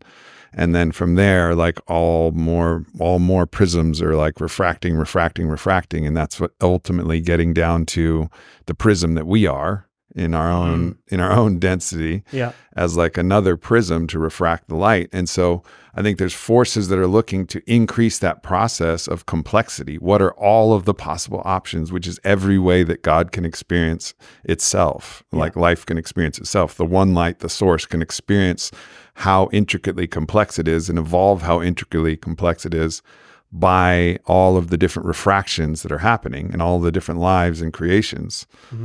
And so there's the energy for that, more complexity. And then there's, I think, also an energy that says, no, let's just destroy everything and get back to the oneness of nothing, like the unicity. Like, I think so. Those are the two opposing forces. One's like the most creation in life, and the other is anti-life. But they're both trying to get back to God, but just different places, right? Like one is going to the nothing, one is going to the everything. And in the competition between those two, you get the ultimate complexity. Ooh, make a Reddit post out of that, dude. So back to the aliens. What does that matter for the aliens? Well, I think the aliens are working in some capacity for eventually either some force that for is life, their ultimate goal, some force for life, or some force for destruction, or they've been hijacked by a kind of separate self-identity structure where they're actually just trying to preserve themselves at the cost of other life. Right. So they're like disconnected, but those would be the darker beings because they're disconnected from their understanding that they are all connected to so we're all on the same team. So the deceiver, that deceiver force that exists, which also creates more complexity, but that deceiver force could be acting even on the higher dimensional beings where all they care about is themselves. It's like, look at the Harkonnens in Dune. Like we get this. Like there could be a super advanced civilization that is just about death. It's a culture. Zero empathy. It's just a culture of death. It's like we are the only ones that matter. And that's also like possible that they're a part of that structure, or they're a part of a noble Knights of the cosmic fucking alien Knights of the Round Table. That'd be pretty dope. It'd be cool if they were just like nice and chill. I think most of them are. I think most of them are. Yeah. I don't know if people could handle them actually like making their presence visually known, you know, on like a grand scale. What do you think would happen? Dude, I think shit, you know what? Shit would be crazy for 48 hours, and then like Kim Kardashian would do some shit and everybody would or Kanye West would say something about, you know, whatever's happening overseas, and then the news cycle would change. I think aliens we could have 2 aliens show up today and have them living in an apartment in downtown Austin and walking around, and people would forget in a month. I think people would forget in a month. Yeah, well, we've been conditioned in certain ways. So conditioned, and we've been conditioned. We've watched it through the movie so many times. So if it actually happened, and be like, oh shit, it's just like the movie, but the story's already in our mind. Yeah, and half the country would think it's a psyop. Half the country would be like, those aren't real aliens. That's CGI that CNN did. You know, it's like people have been so conditioned to just be anti what they see. Yeah. But I think it would also be, you know, potentially the thing that makes everybody chill the fuck out. You know, I mean, it would be a big pattern interrupt. Yeah, a huge pattern interrupt that could like almost instantaneously expand consciousness, because you just immediately open up to the fact that, oh my God, we aren't the center of the universe. Everybody still, it just seems like humanity will always have that belief. As much as we talk about how big and amazing and complex and infinite the universe is, humanity in general is so hyper-focused on being the center of everything that we lose track of the bigger picture. And so I think, yeah, if aliens showed up, it would allow us to stay open to that. Maybe that's why they won't show up though, because they want us to figure this shit out ourselves. It's like, I think that's probably part of the laws of the cosmos, like the Tao that cannot be named. It's just in the Tao Te Ching, it says it's older than God. This is older than God. The Tao is older than God. What does that mean? That means there's like an order and a structure and rules and laws. And maybe one of those structures is that you can't interfere with the lower dimensions' free will or choice in some capacity. Or maybe it's just an agreement they have, or you have to like influence through the proper channels, but you can't make like an overt, I don't know, man. But it's like, you wonder, like, even if they could, like if they could and were suffering, why wouldn't they? And why hadn't they? It just feels like, no, we're going to have to figure this out. The aliens aren't going to fucking save us. Yeah. Do you think we have free will? Here we go. Let's go deep. Dive in, baby. You think you think totally. Are you free will versus determinism? You're on team free will? Absolutely. Absolutely. Because all of those determinists don't believe in God. One. Like everybody who says there's no free will, also, it's rare to see anybody who's, no free will and believes in God. Right? That's one thing to know. So they're in this materialist, rationalist, reductionist mind like frame. Yeah. And if you're actually looking through that frame, which is purely a third dimensional frame, I think there actually is very little to no free will available from that realm. Right. But as soon as you understand that consciousness is actually includes and transcends this third dimensional plane, and it's in the realm of consciousness itself where free will occurs, in the contest between the self and the negation of self, you and anti-you. In that contest is will. It's like a game that's being played, and there's choices that can be made. From you, which is like the self that you are, wherever your point of identity is, like what you are as a strand that stretches all through time, right? Like your strand in the braid of all creation, like that, because it's connected to the part of you that's beyond this actual brain complex, that's where the free will exists. And so the more that any being has access to that, the more free will they have, right? Like I think dolphins have free will. Like I was just swimming with dolphins, and there was a choice that they could make whether to play or not to play. And I don't think that choice was just like, oh, my instincts and my biology and my reproductive drive and whatever. Like they were choosing to play based on this thing or that. And that I felt like there was some small amount of, of free will even there. And we have more free will because we have more access to that level of consciousness. And like the higher you move up, the more free will there is. And then I think there reaches a certain point where even though you have maximum free will, you just wouldn't choose a different way. And then so free will starts to actually merge back into the one will, which is the will of the divine, like, yes, creation. I think that was a choice too. It was a choice all the way up and down. It was like create or not create. Create. In the beginning, there was the word. Was that the word? That's the exact word? That was the word. How do you spell that? Yeah. It's AUO. Dude, the free will versus determinism argument is, I like listening to people talk about each, because that whole Newtonian way of thinking and the reductionist way of thinking, it's just so not fun.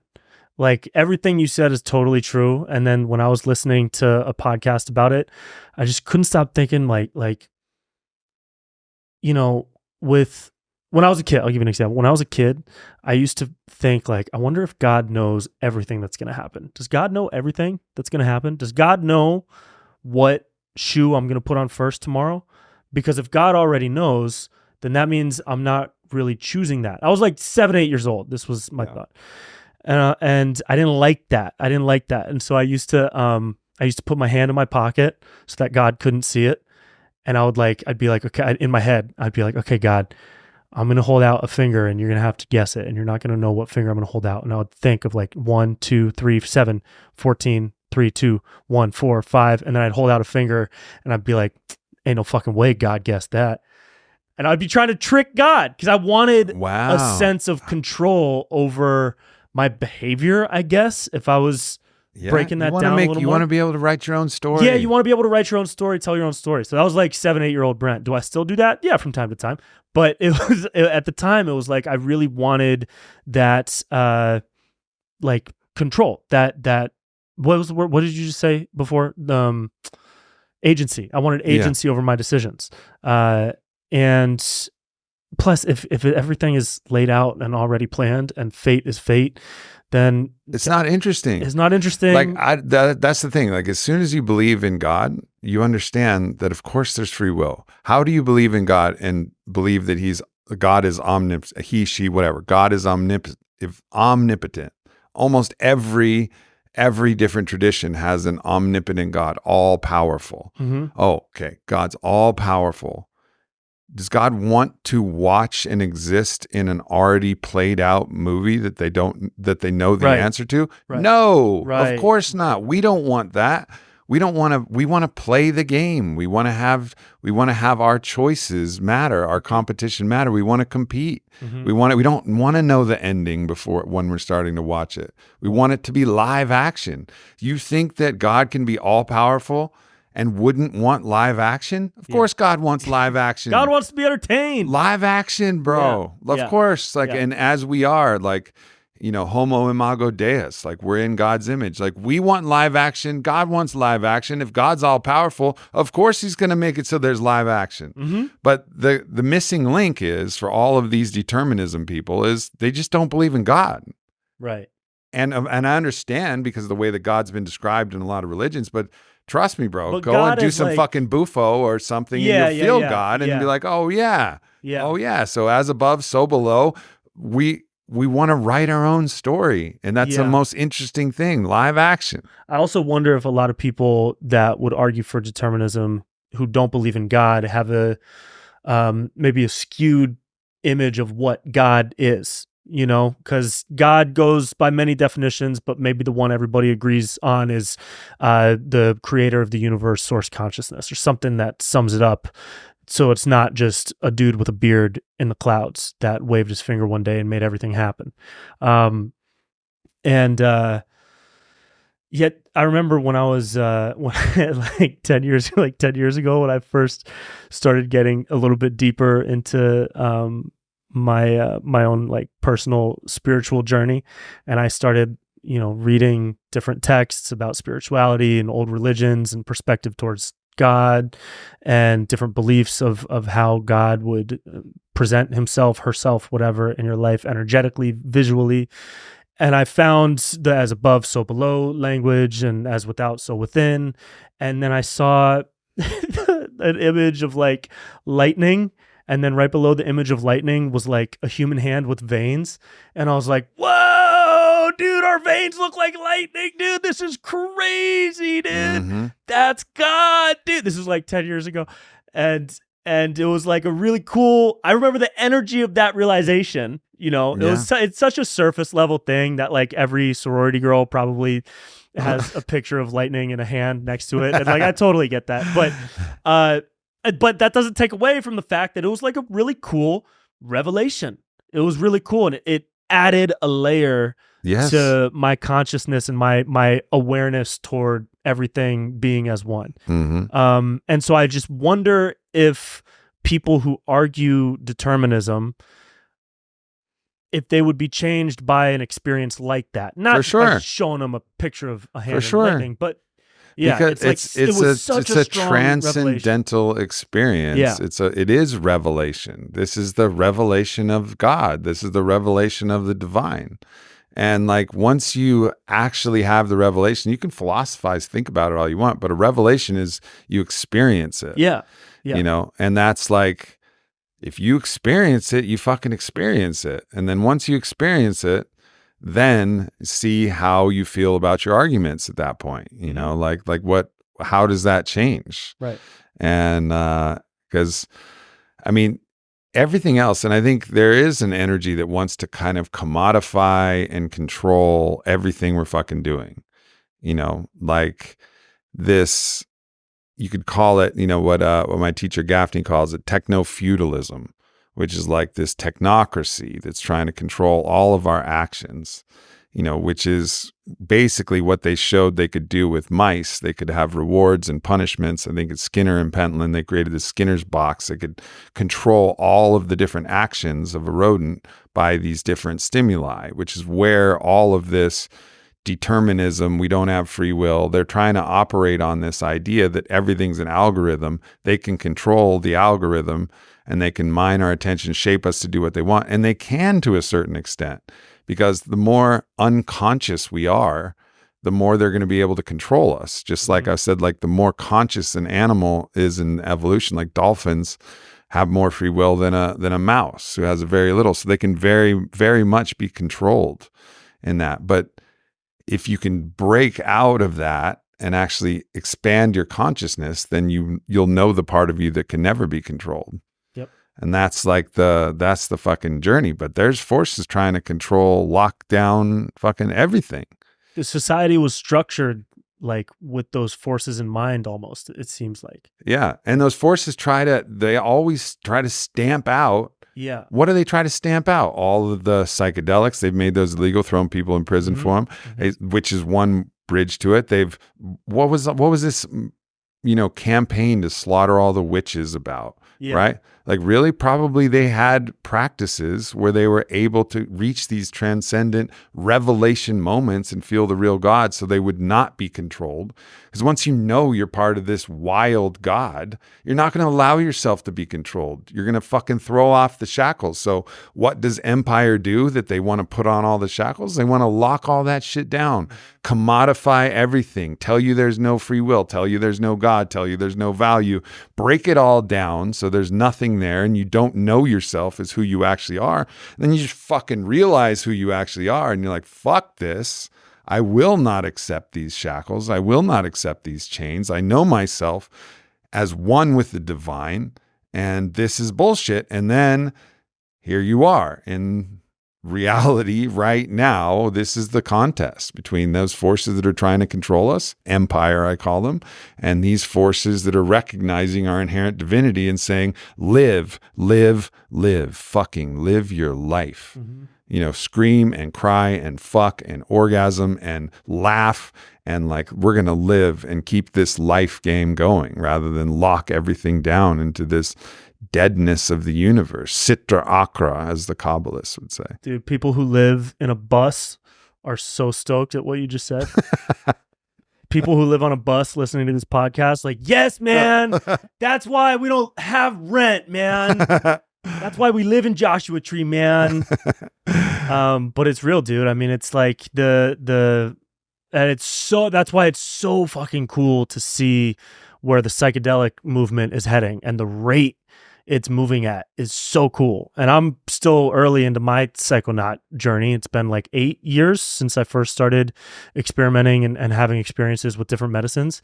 But it's been like that was also a kind of a discomfort that I faced, and a little bit of a fear that I faced, because I grew up thinking that all drugs were bad. And I had the egg commercial from Dare, this is your brain on drugs, and it was frying. And now I see that commercial and I'm like, fuck yeah, my brain is frying. It's dope. But like, sizzle baby. But that's why it's so cool to see the movement in the psychedelic space right now, because it's like more and more people, and it's starting with like helping veterans, the people who need the most fucking help, and more and more people, all first responders and veterans, and people are seeing that. And even like, I have a family member who's a little older, and she's worked in medicine for a really long time, and I told her about the work that Veterans Exploring Treatment Solutions.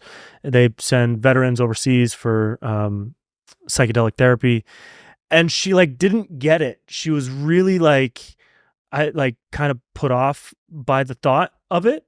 But like she's getting changed. She was introduced. This was the first time I was telling her about the topic, right? And so the more awareness that people have toward like the practical uses of medicines like this will lead toward personal use, away from the therapeutic use, and that just kind of starts to it shifts how people are thinking on a global scale, starting in the micro like that, with veterans and like people who need it, and doing things, helping people who really need it.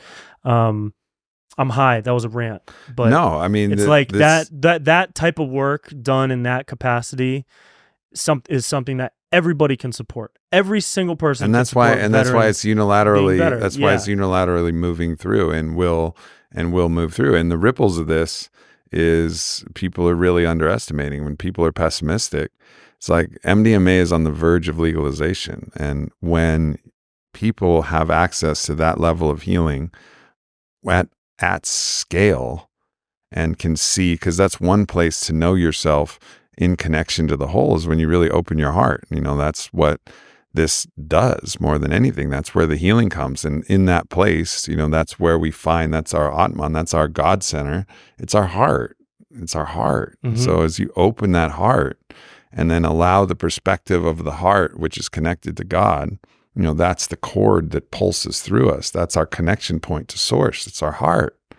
We've been talking a lot about the other aspects, the cosmological aspects of God, what Gaffney, my teacher, would call the Elohim version, which is like just the force, the cosmological force. But the God source is love, like the interior of it, and the structure and the substrate of it is love itself, and it's connected through our heart. So people start connecting that way, that is going to be a just absolute revolution, and it will start with the people who are, the most traumatized, who the healing results have been incredible. But this is not like some neurochemical fix. Like, we're in this situation now where pharma is always trying to tinker with this one chemical or whatever like that. That's not what the MDMA therapy is. You do it 3 sessions, and then you continue to heal onward and onward and onward. Yeah. It's not about the component fixing it, because we're not a fucking machine. Right. We're a divine being. And so if you open up your heart, all kinds of different things are going to happen. So we're going to see this ripple of heart opening that's going to spread around the world, and it's going to bring about a whole new concept of how we see each other. Yeah. As it needed. I believe it. Now or never. It's now. It really is now or never. It feels like some crazy shit could happen. It does, and I think there's a lot of cultures that have always believed that, and there's like rapturist ideologies everywhere. But we're in the actual point in time where there are totalizing catastrophes. Yeah, that like could happen. a rapture of the rapture. It might not be coming in the form of locusts. It's just a rapture of like humanity's soul that just continues to get crushed by the system that we've created, that everything you said before that holds us down. And the rapture comes. So save the soul by expanding awareness for find it through your heart. And and psychedelics aren't the only way, but all of these ways, like you can find it in a sweat lodge, you can find it in breath work, you can find it in an ecstatic dance, you can find it in all of these things, drumming, trance, trance meditate, wherever you can find it. A lot of people find it in nature. Like I sat across from here with Laird Hamilton, and for him, I could tell like God is the ocean is God. Right. It's like he understands and feels that. Rick Rubin said, something similarly about, artists and water. It's like they see the reflections. Like you can find the divine in the wild, like because God lives through that purely. And if you actually tune into it, you'll recognize. But there's, this is what we have the opportunity to wake up to. Is to realize that we're in the fucking coolest experience possible. It's really fucking cool, dude. It's best. Really cool being alive. Like it's fun. You get to do a lot of fun shit. God did it. He really did. God did it. Like God, really you fucking killed it, bro. Like, wow, what an incredible experience we get to have. And yeah, acknowledging there's some really fucking gnarly shit. The gnarliest of the gnarly. Yeah. And then there's the best of the best. And we get the opportunity to experience all of that. And then you can start to be like grateful to God. Like, thank you, God, for everything, this whole game and all of the choices that we can make and the depth of experiences that we can have. And then that starts to strengthen your relationship with the divine. Like, thank you, God. Like, I'm fucking, and also good work. Like, I'm fucking proud of you, God. Like, I'm proud of you, God. You did it. Thanks for the invite. Yeah, honestly. Man. Happy to be here. I'm proud of you. Sorry I didn't bring a gift, but at the end of the day, I am the gift. So, no, it's cool, dude. I have a lot of hope. I have faith. I have faith. I don't have hope. I have faith. Hope. Jim Carrey has a really cool quote. He said, hope, you walk through the fire and you hope you don't get burned. Faith is you leap over knowing that you won't get burned. Something along those lines. Faith over hope. I have faith that I don't think we'll ever live in a utopia, and I don't think we should. I think people who have utopian ideals are a little off, because without challenge and conflict comes no growth. But we can be in such a better place than we currently are. Sure. If everybody was a little bit happier, and a little bit more grateful for the opportunity to be alive in this 3D existence. And if everybody just kind of shut the fuck up a little bit more, just a little bit, just like 5 minutes out of the day to like not say a word or make a sound. Just shut the fuck up. We're so mean to each other. But we're mean, dude. People are mean. We're so mean to we're so quick to cast judgment and so quick to like other somebody else. Yeah, because there's people get their fix from elevating their status over other people. Yeah. And it's weird. And it's been crazy mad heightened by the internet and social media. But it's also been like rewarded, because you can if you elevate yourself above somebody else by looking the victim, or I did a video a while back making fun of people who have like toxic spirituality, who hold themselves up, on a pedestal made of sage or whatever above everybody else. As soon as you do that, it gives you like this sensation of being better. And that's like, I don't know how that's been bred into society, but I would love to breed it out. Well, this is the classic ego move. Like, so there's a part of us. So if you imagine that we're all source, right? Like a part of us needs to believe that we're separate in order to have our own separate experience. If we didn't have an ego that defined the boundaries of the self and said like, oh, I am myself. I am this body. I am a singular being. I'm a singular point, like located in this field. Like, so I am not the field is basically what this, and I call this like the player. I have a whole model that I'm going to break out, but this is the player. The player has a jersey, a name. It's like, no, like I know who I am. I'm this being. And then the jersey's on the athlete, which is the body, right?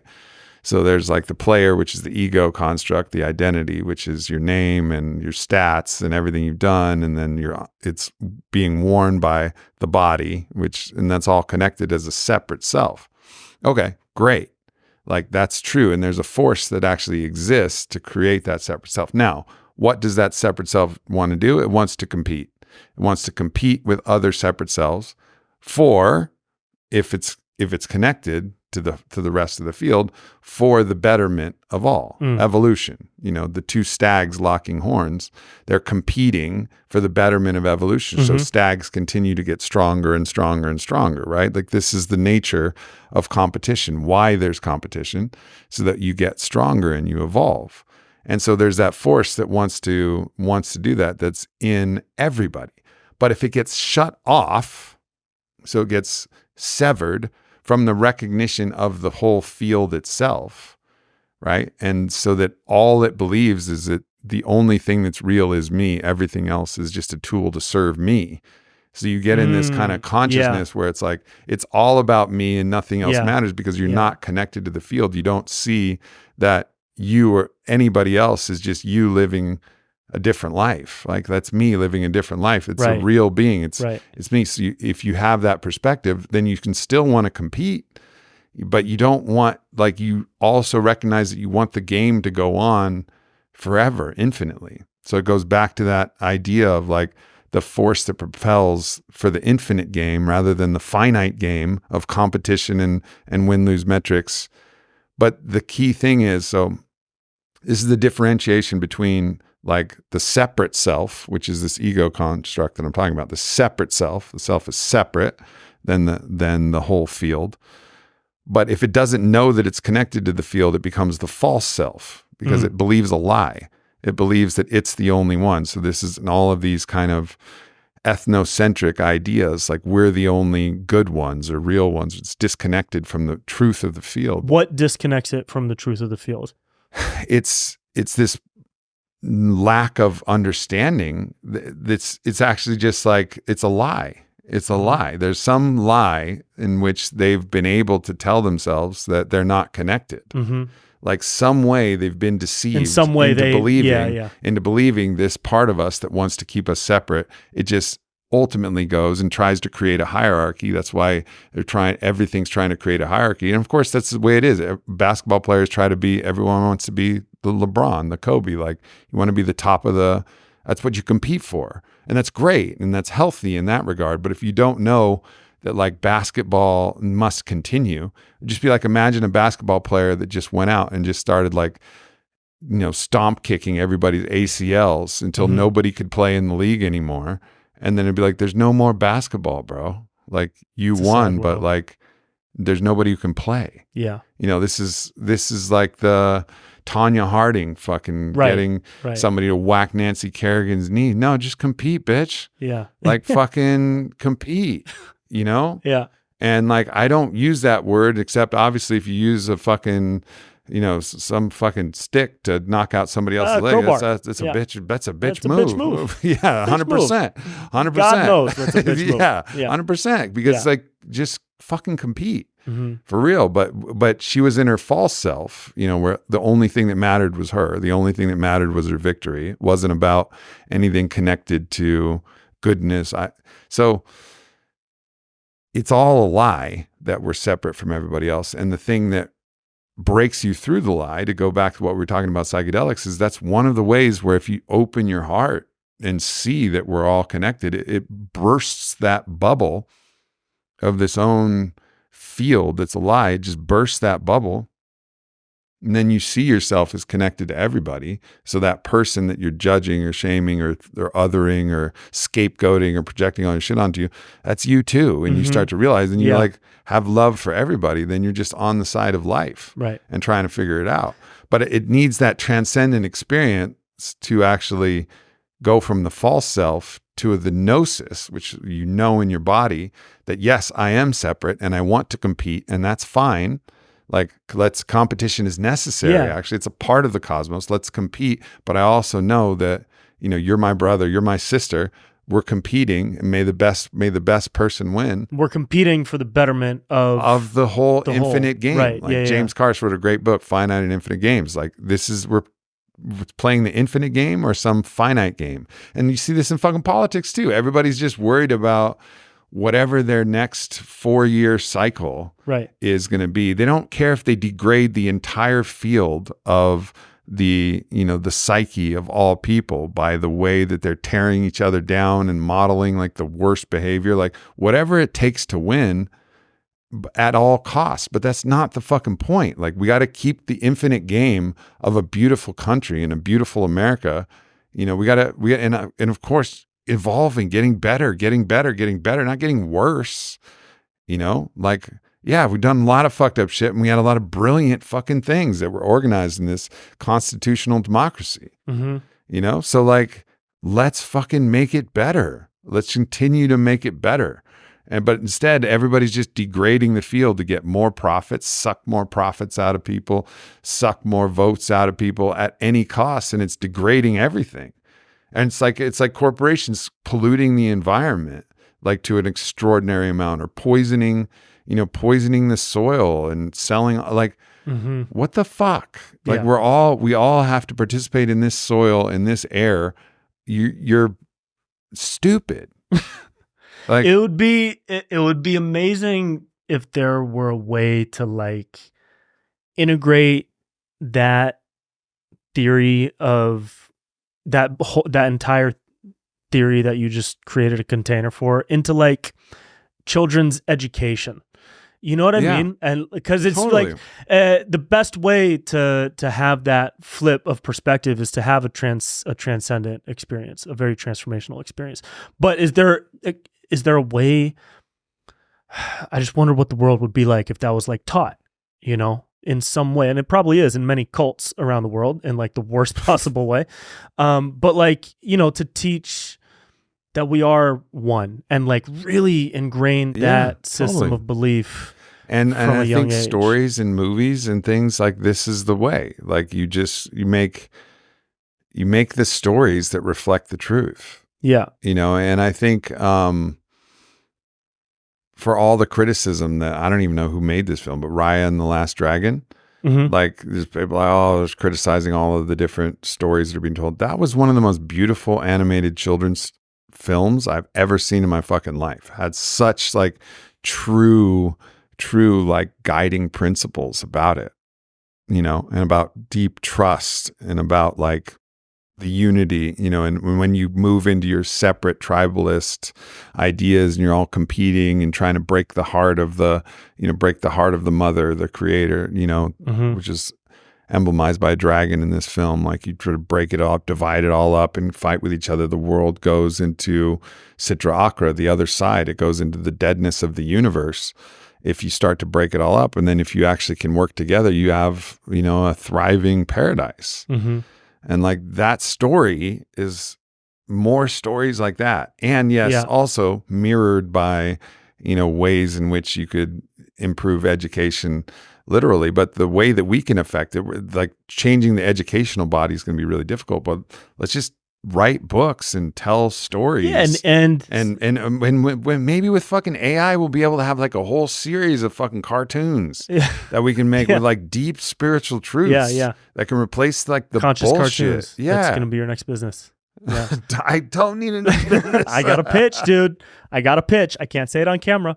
But for real, but though. yeah. And passing along, this belief system to your children, like the way my mom raised me with kind of general spirituality. She grew up Italian Catholic, very Italian Catholic household. And then she graduated and went to college, and she became a hippie, and she was a deadhead. And then she raised me with a little bit more general of a spiritual perspective. Like, I remember when I was 10, I asked her like how to pray, and she told me to pray. I can pray to different. It's my choice. Some people in the world pray to God, some pray to Jesus, some pray to the universe, some pray to like energy. And I was like, I remember thinking like, oh wow, that's interesting. I could pray to the universe. And then I started like thinking of God as the universe. And then I started thinking of God as the creator of the universe, not as the universe itself, but created the universe. And this is like 10-year-old brain firing around in all these weird. What a cool kid you were. I was a trip of a kid. Yeah. Yeah. I mean, weak, but Sure. cool No, as at the time I was actually bigger than I am now. I lost some weight. But you were fucking cool. I don't know if the shirt shows it. Yeah. Dude. So like she gave me the first stepping stones down my path of the belief system that I now have for me and my soul and how I like approach these bigger theories of the universe and God. And now when I have kids one day, they will get the next iteration of that. Yeah. Right. And then their kids will get the next iteration of that.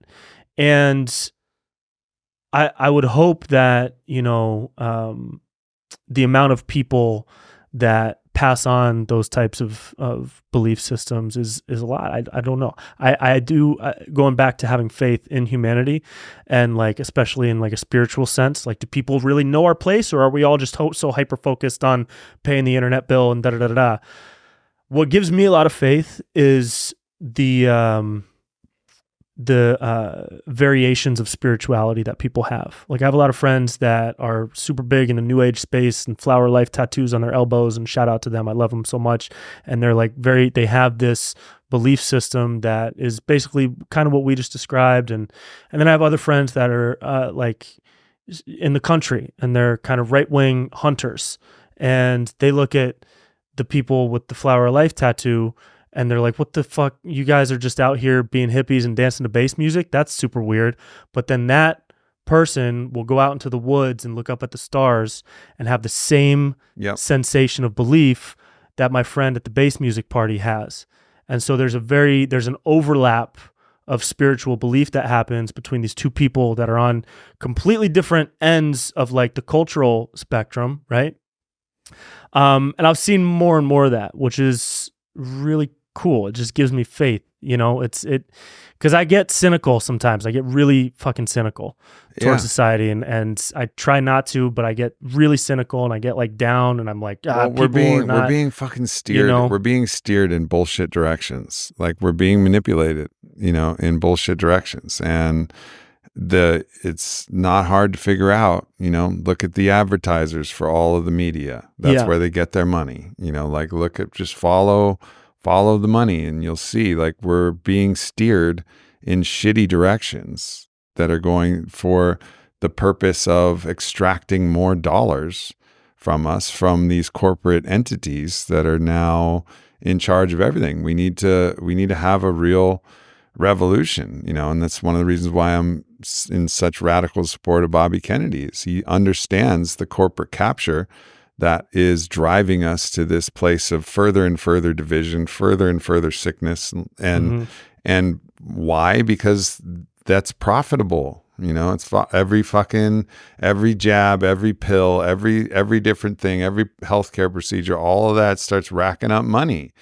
And so like there has to be controls on all that. And it doesn't mean that these people who are doing that are evil. I think they just buy into what they're doing, but there needs to be the check and balance again from separate self, the self that only cares about itself, which corporations, that's all they do. They're built to only care about themselves, but somehow they got to be connected through the people that run them, that they have to be connected to the field consciousness of everything, and realize that they can't fuck up the world just to make more profits. It can't work that way, because if everybody does it that way, then we're all fucking done. Yeah. It's game over, son. No, that's toxic competition. It's game over, son. Yeah. So like we have to change this systems and structures and stories, and start telling different stories to people, guiding people in different ways.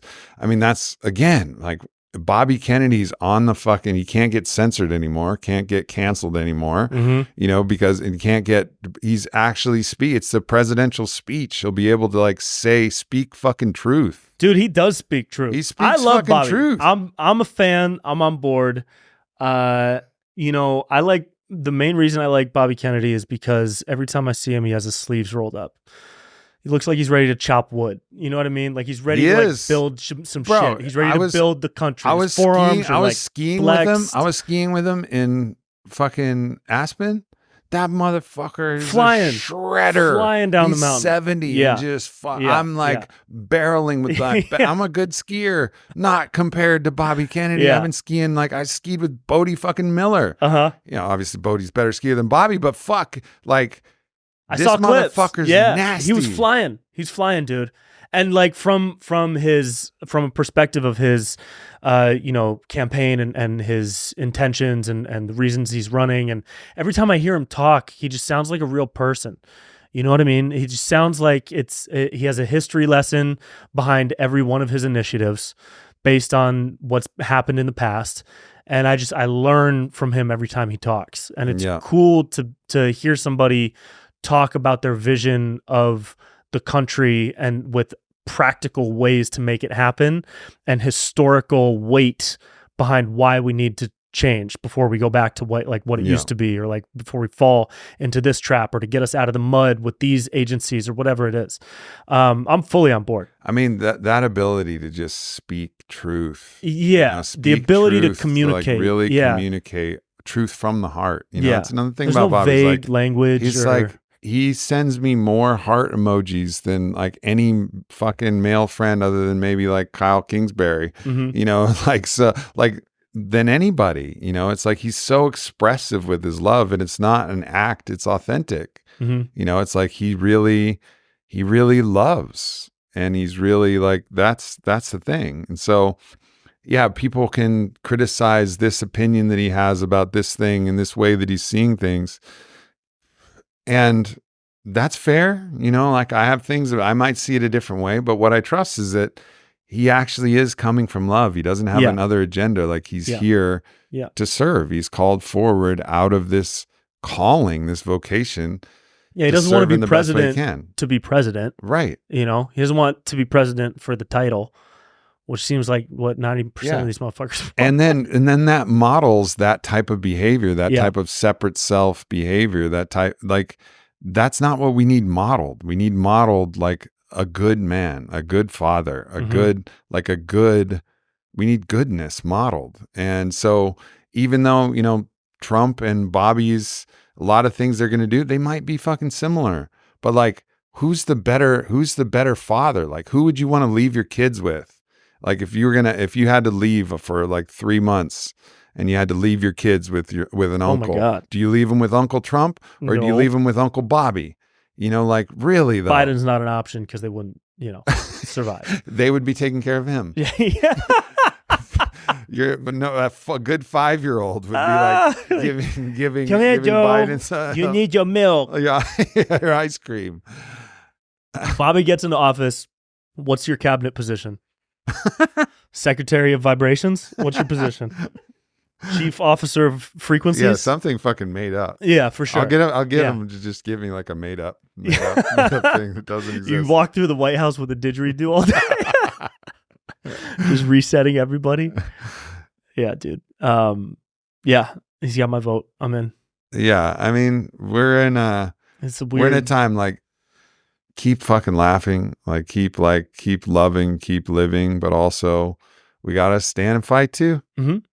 Both those shits. We could laugh through the fight. We could laugh during the fight. Yeah. We got people just don't. And that's what happens in any fight. You know, you talk to like a high level operator, they do their mission, but what do they do when they get back? As soon as they can, they'll start cracking jokes with each other. You know, they'll go to laugh. My stepfather was on the SWAT team in Compton. Like it was heavy. And yeah, they laugh when they get back. It's the way that they alchemize like what the heaviness of the situation is. So if you lose the laughter in it, you gotta check where you're going. You gotta check your fucking bearings. Yeah, dude. Everybody needs a little bit more of that court jester energy. Yeah. You know? See through bullshit. People watch too much news still.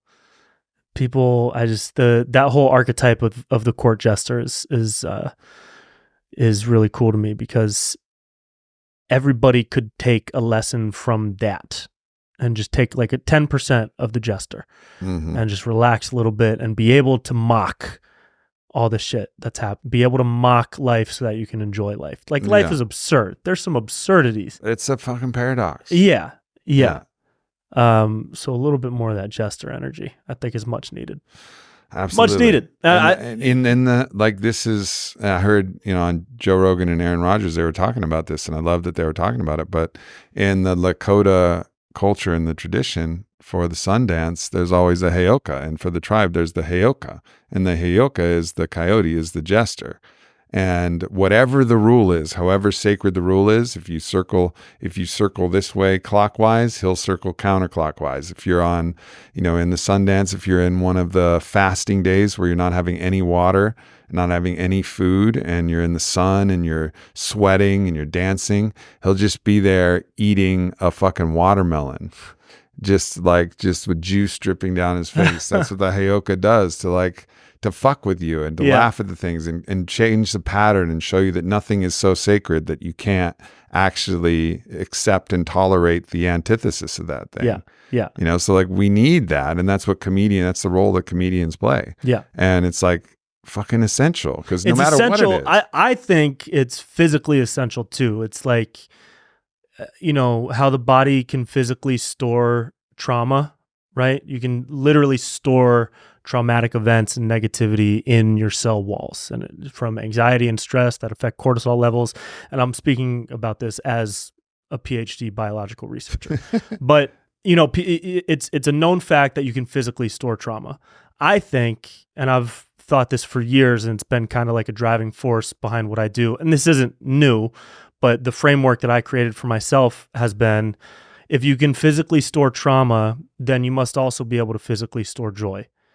You must be able to, because everything is a vibration. Everything is down to the smallest particle when you go into the quantum realm, right? And so if joy has a different vibration than trauma, the more you experience joy, whether it's laughing at a comedy club, watching a video, seeing you when you take a jump shot, whatever the laughter is, will physically affect your cells. And it's not going to make your teeth whiter and make your gut lining healthier. That's not what I'm saying. It's my theory has always been, if you can physically store joy, then every happy moment, from the lowest little half a smile chuckle to the highest tears fucking pouring out of your eyes with laughter with a bunch of your best friends, and everything in between on that spectrum, is positively affecting your body down to the fucking atoms. Yeah. And creating a space where disease can't thrive. So you're physically healthier and you're having just a better experience on the whole. And that in turn could lead you down this path of having some of these transcendent experiences, opening yourself up, expanding your consciousness toward different things, because you're living with a state of spaciousness that isn't allowed if you're storing a bunch of trauma and negativity. So that's been kind of my framework when I think about comedy, my role in comedy, my role in this grand dance of the universe that we're all waltzing our way through. And the 80 to 90 years of life that I'm going to have is how much positive energy can I inject into people? Because I know that when they walk out of the comedy club, they're going to be a little bit physically healthier. So, and even if that's not measurably and demonstrably true with empirical evidence, it's the theory of it that's been the driving force behind everything I do. And I think if more people, I would hope that if people had similar thoughts, they could feel the real outcome of that, because you could seek out community, you could seek out these experiences that bring you joy, that bring you light, and then you would just feel the entire essence of your being thriving and creating a space where disease, virus, whatever negative physical effects can't thrive. Did a podcast with Zach Bush, and that's exactly what he was talking about. It was the podcast, thumbnail is ecstatic health, because he really talked about does he see as the key component to radical health, and it's that kind of ecstatic feeling that you feel it flush your cells with this sense of the ecstasy of life, whichever spasm you're choosing, whether it's multi-orgasmic tantric ecstasy or whether it's the ecstasy of just fucking laughing so hard at a comedy club or just around the house. And, that's when I feel like I'm really home. I'm really me. It's like when I'm laughing and playing and then a lot of times life gets hella serious and the voices start beating you up and nothing's funny anymore. And that's the dark part. But if as much as you can pack yourself back with that life and love and eros and laughter, fuck yeah. The healthier you are. Yeah. Period. Yeah, bro. That's it. Love you, bro. Love you too, man. Thanks so much. Yeah, man. You got a fucking special coming out. I do, bro. I do. March 14th. Conscious Bro is the title. Debut comedy special. Been working on this for like 10 years. So congrats, man. Thanks, I fucking can't wait to see it. Yeah, you slayed in Arcadia. So. Oh, dude, that was so fun. That was really fun. So fun. Hell yeah. Yeah. Performing at music festivals is a blast. Yeah. But yeah, the special comes out March 14th. Where can people see it? YouTube, this really cool comedy distributor called 800 Pound Gorilla. They have a YouTube channel, so it'll be on there. I'll post clips, all my socials too. And then going on tour through the rest of the year. So manifest yourself some tickets at BrentPella.com by paying for them. And I would love to see you there. Yeah, beautiful. We love you guys. See you later. Peace. Thanks for tuning into the show with Brent Pella. He's got a new special either coming out or out right now called Conscious Bro. It's available on YouTube, so make sure you check it out because Brent is fucking hilarious. You guys are going to love it. Thanks for tuning into this video. Make sure you hit subscribe. Follow me at Aubrey Marcus. Check out the Aubrey Marcus podcast, available everywhere. And leave a comment. Let me know if this video resonated or what else you would like to hear from me in the future. Thank you so much.